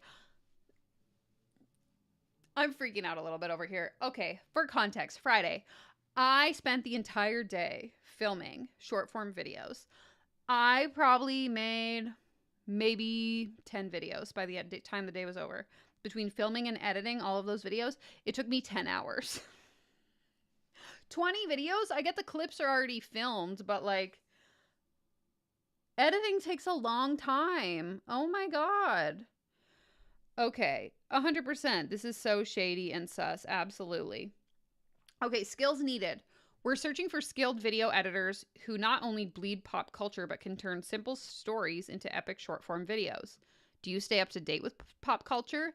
Do you occasionally get eye pain after watching too many YouTube videos or reels?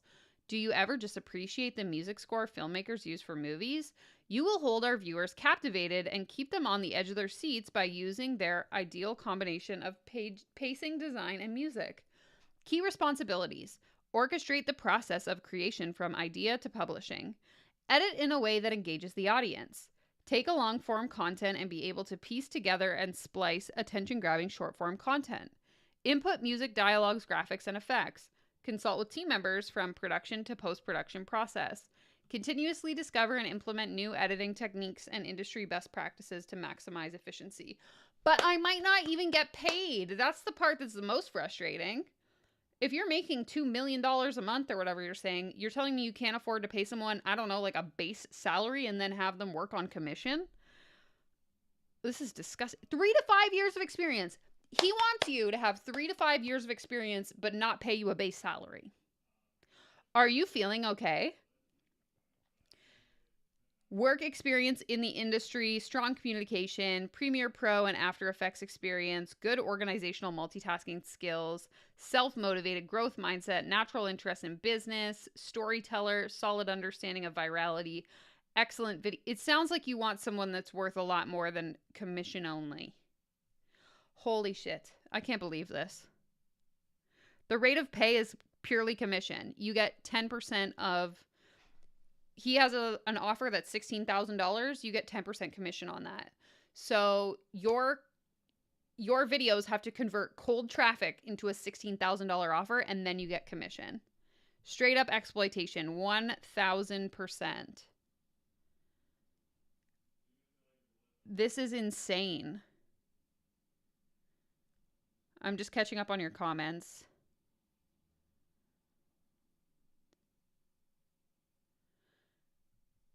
So bad.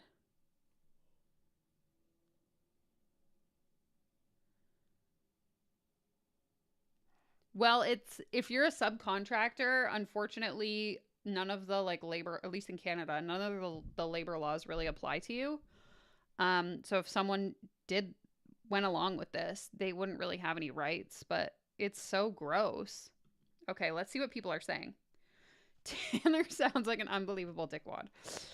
Okay, sounds like a great ChatGPT editor opportunity. This is a huge red flag and reminds me of another LinkedIn job posting that's been up for years, or something that posts every day, remote in every city. Gateway Clipper Fleet. I don't know if it's a scam, but just a job no one wants and it won't go away. You too can make $1 million per year. I think the person is currently running the website is an unhappy employee. This is how he was inspired. I worked at Olive Garden. I saw them. I don't know what this person is saying. Never heard of the guy, but upon Googling him, his latest tweet seems very fitting. Lay it on me. The goal to creating massive wealth is creating amazing teams that do the work for you, not you doing the work yourself. Oh my God. He's saying the quiet parts out loud, guys. Oh my God.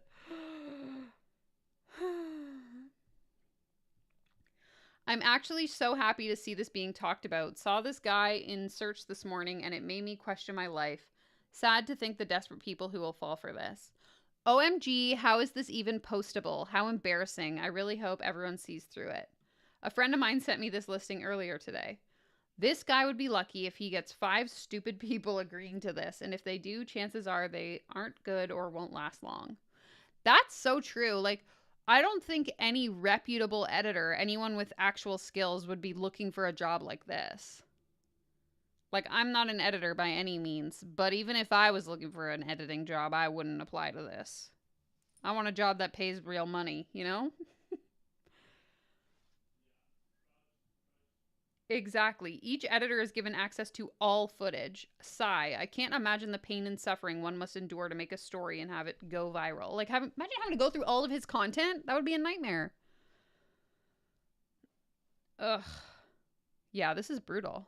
Holy moly cannoli.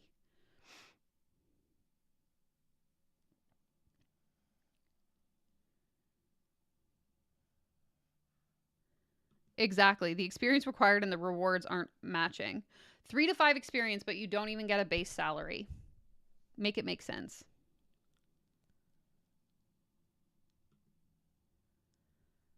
So bad. Okay, let's see some of the links that Harrison sent over. Oh, I also have some fun little screenshots that were sent to me as well. Okay, let's see. So this is the Better Business Bureau. I paid $2,000 for the blank blank program, which promised a course, and after completion of the course, an opportunity to become a high-ticket closer with one of their affiliates. I started my course and everything was fine until I got sick and started experiencing seizures, which led doctors to discover a mass growing in my brain. I had to take time off for chemo and then surgery and rehabilitation. Once better, I tried logging into my courses and noticed I had no access. I reached back out to Gentry and he told me someone from his team would be reaching out to get my access again. No one ever reached out and I started sending multiple emails. And I could see the message being read, but no one was responding. I have been emailing and sending messages for over 4 weeks at this point, and no one has reached out. I don't want my money back. While I was in the course, I loved it. And working with the students and learning from the live calls was very beneficial. All I want is access to my course and the opportunity to become a blank blank as promised. Is this him? Like, what's Gentry? I reached back out to Gentry. Who's Gentry? So is this the personal training? Somebody, Harrison, give me some context. I'm confused.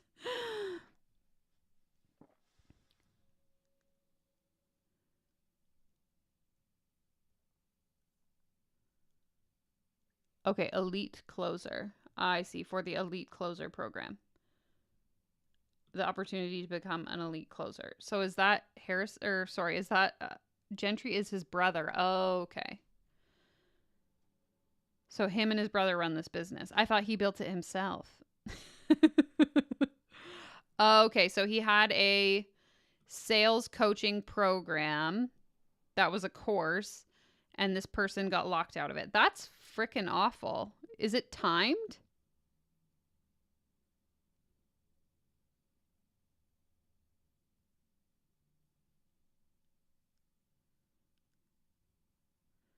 Like, do you lose access because you took too long? I don't understand.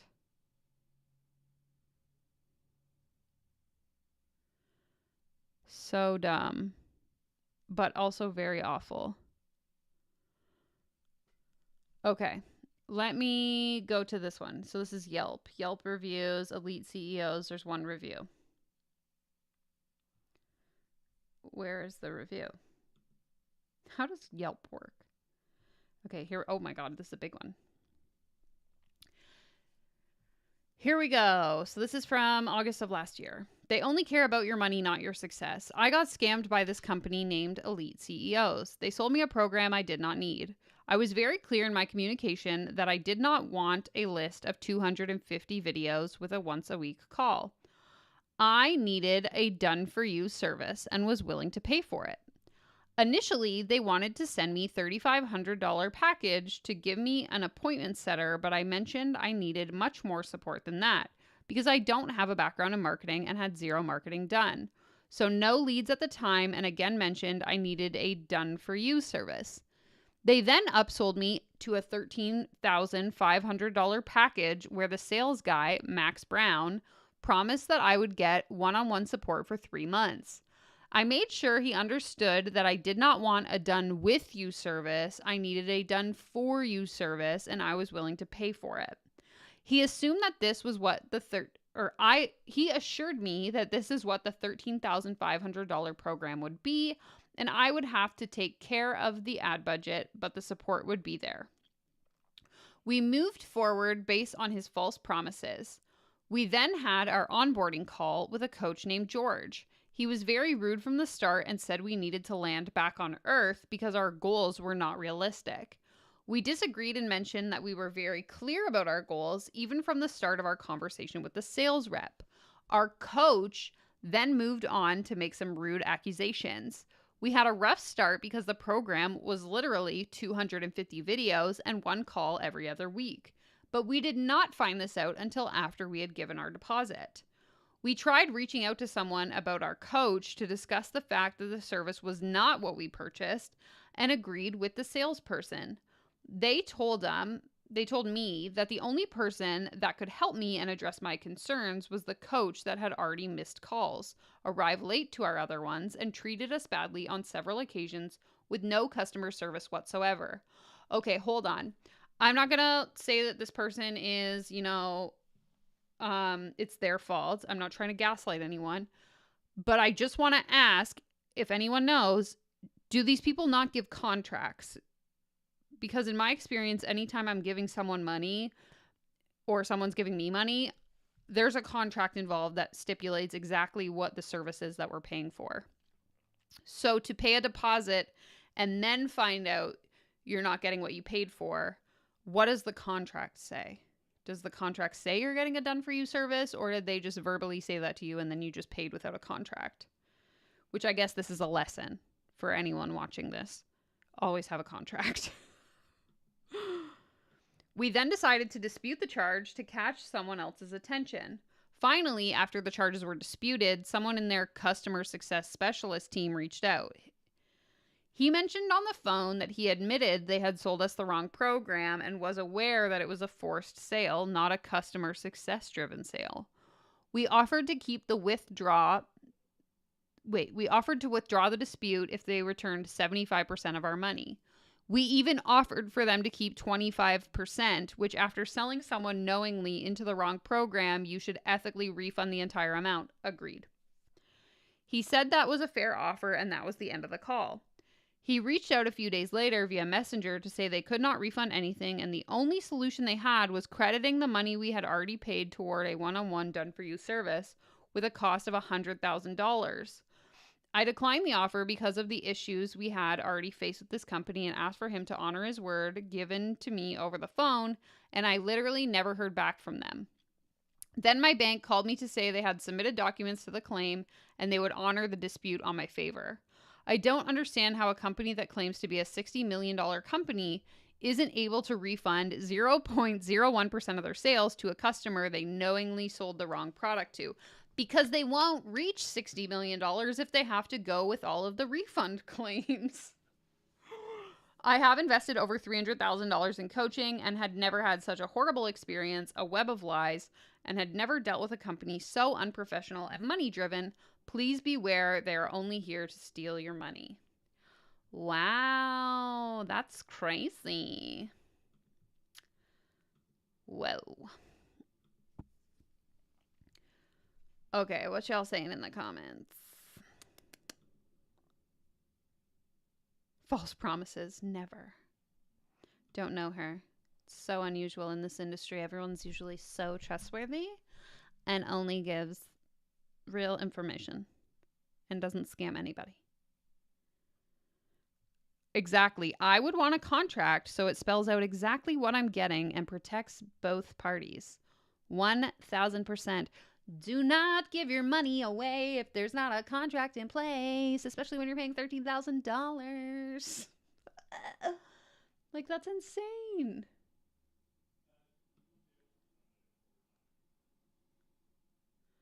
Done for me means like whoever they're hiring will do the work for them. So he mentioned he needed help with marketing. Done for you marketing would be like you hiring me, and then I'm creating all your ads. I'm doing your social media. I'm creating your brand strategy. All of that is done for you because I'm doing it on your behalf. Whereas done with you is when you like hire someone, a consultant or something that kind of like tells you what you do and then you implement it yourself. So just like it sounds, done for you. They do it for you.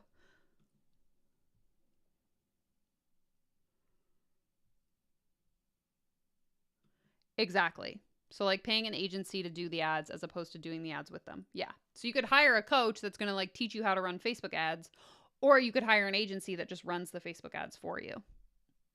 So he thought he was getting done for you, and instead it was more like done with you. They were just going to teach him how to do it, which is obviously not what he thought he was getting. I think it's funny, though, that they openly admitted that they sold him on false pretenses and then still didn't refund him.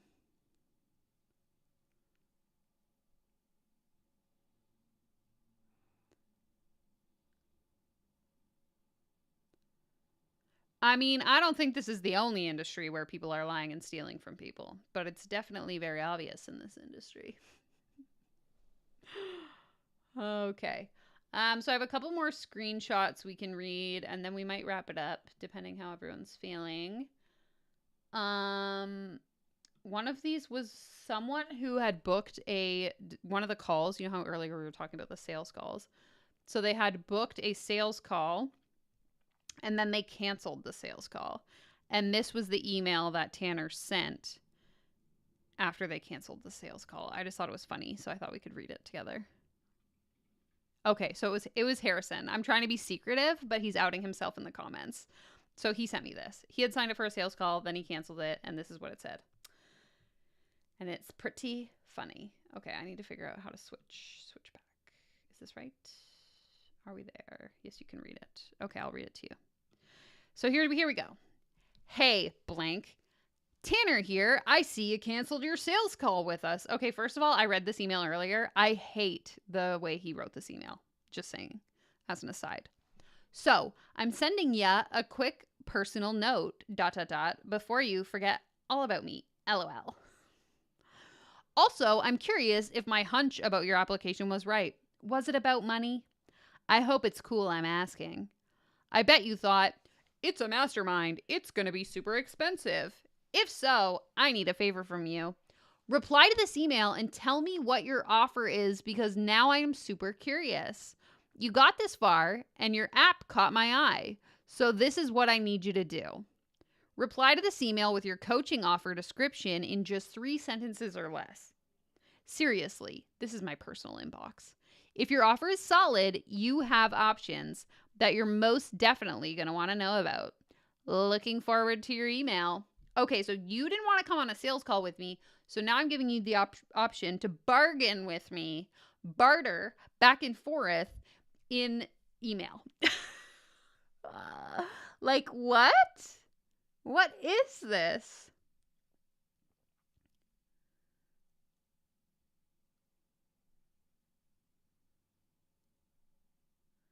Yeah, based on what we've learned from how his editing team operates, the fact that he has people in the Philippines, the fact that he tweeted about how he hires people to do work for him so he doesn't have to work, I'm going to guess he didn't write this email. I'm also going to guess it's an automated response, and that as soon as you cancel the call, there's probably like a 5-minute timer that then sends this email to try and make it seem organic. Exactly. How about no? Okay, my offer is $5. Do you take it, accept, or deny? Exactly. That is not a professional email. The tone is too bro. I get wanting to sound like relatable. Like, I send out a newsletter every week to my email list. And I write in like a relaxed tone, like, hey, what's up? How are things going? But I'm still not using like, hey, yeah, like LOL. Like, this just seems too, it's a try hard vibes, in my opinion. Yeah, hey blank with no personalization. That's the red flag giveaway that this isn't a personalized response. When the auto fill in where it's supposed to fill in the person's first name doesn't work. Big yikes.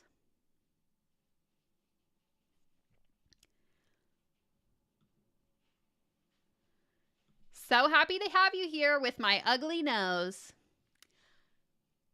In case you guys missed it, yesterday I shared on my Instagram story, someone said they subscribed to my channel, but there's something wrong with my nose. And Chris here told me her #1 comment is, you have a big forehead. You know what? So do I. I'd call that a painful pivot point. 1000%. Okay, he sent me a couple other screenshots too, if we want to look at those. These are just emails to his email list, I guess. I don't really know. So this will give us more of a feel, I guess, of how he writes his emails. Tanner here, I get it. It might not feel like the perfect time to join the elite CEO's mastermind yet, but I have a secret for you. You will never feel ready for a big leap towards your next business goal.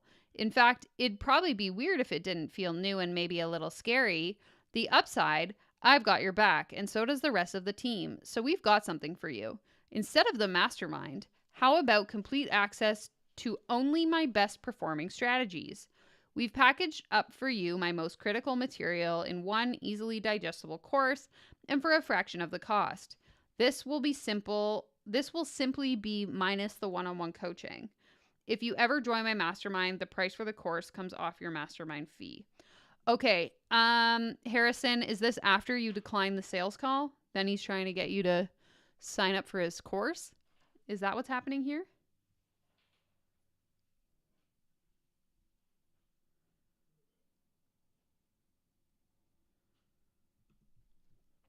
And then the last email reads this. Okay, let's end the confusion. I'm finally answering these. The following 2 questions are everyone's favorite to ask, and I hate them for good reason.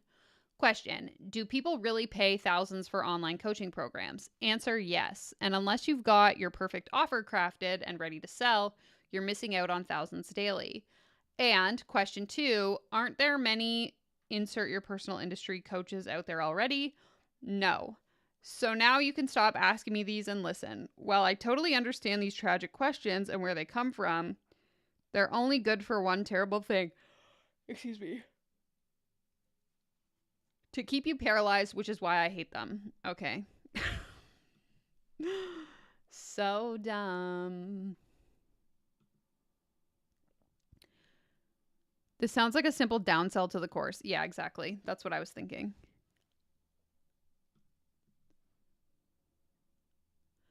This is one of about, and I can't underscore this number, 300 emails I received after declining the call. They want you desperately. Actually, that reminds me. I'm going to check. So the training that we watched today, I signed up for it with my burner email. So let's see how many emails I have received since then. Because that was we were supposed to do this last Monday. I have received an email almost every single day since then. Here, I'll show you. Dun, dun, dun, dun. There we go. So this is it. I signed up on last Monday, so that would have been March 4th. So that was March 4th. March 5th, he didn't email, but then he emailed me on the 6th, the 7th, the 8th, the 9th, the 10th, and then today is the 11th. So every single day. So the first email is him just telling me, here's the training, which is the one we watched today, which didn't actually really give us the proven system to 6 or 7 figures, in my opinion. Then the next day, he started emailing me about how his program is for people that want to join the 2 Comma Club. Okay, then the next day, he emailed me asking if I'm ready to grow my high-ticket business to 8 figures. Haven't even built it to 1 figure yet, so we should probably pump the brakes. Then the next day, he started giving me a video training. We're not going to watch this, but I just want to see what it is. Okay, so I got to join a Facebook group, and then I'll be able to watch the training. Okay. Wait, what? Someone... Okay, I actually kind of want to read this. Ben, my CMO, walks you through blah, blah, blah. At 1 minute, he reveals the blueprint to our copy formula. And no, he didn't ask me first. Okay. Then the next day, he sends me another email. How to create an irresistible offer. Then the next day, he sends me another video, how to find endless organic leads. Then the next day, he sends me another video. This is insane. He sent me, can you imagine? I don't know if anyone in the chat owns a business, but can you imagine sending your email list an email every day? I send in my email list an email once a week, and even sometimes I'm like, I hope people don't think this is spam. That's insane. Every day? Every day. Ugh.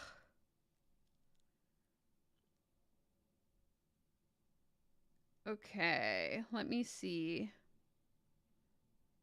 I didn't even know it was possible to send so many per day.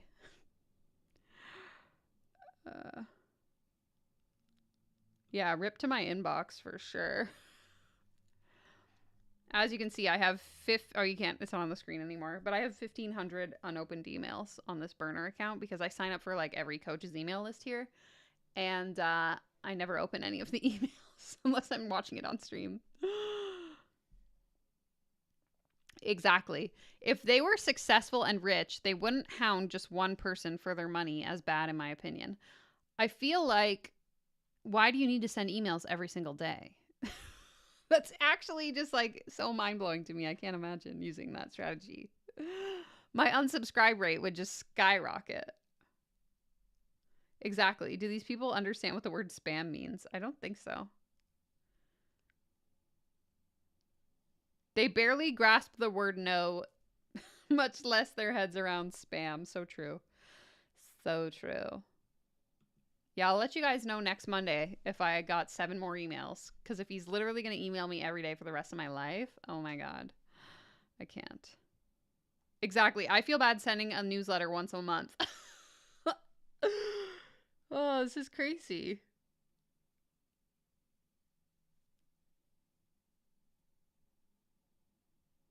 At least one every day. I don't get it. It's crazy to me. I guess it works, but I don't know. Maybe this is why I'm poor. Okay, everyone. Oh, look, the little baby's getting so close to the edge. You can almost see him on this cam. Okay.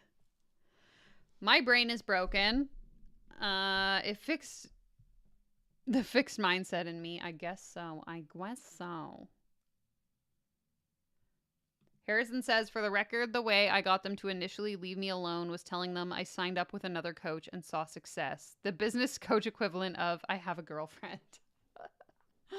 So true. The no is just not right now attitude. That's so true as well. This is something that's taught a lot in MLMs, but also in coaching. Like if someone says no, it's just a not right now. Try and pester them again later. Put them on your list. If anyone was here for the stream where I read we listened to the voice notes that Julia and I sent each other 5 years ago. I was on her spreadsheet of people to follow up with. Fake friends, we call them.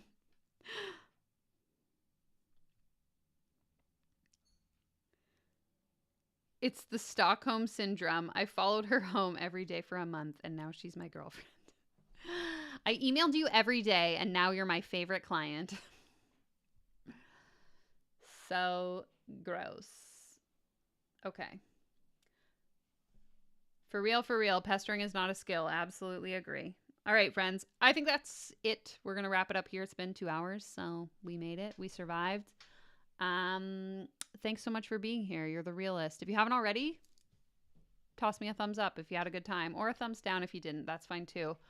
Appreciate you all so much. I'll be back with, some regularly scheduled content later this week. So look out for that. Take care. Comb your hair. And if you made it this far in the replay, let me know in the comments. My camera died, so bye.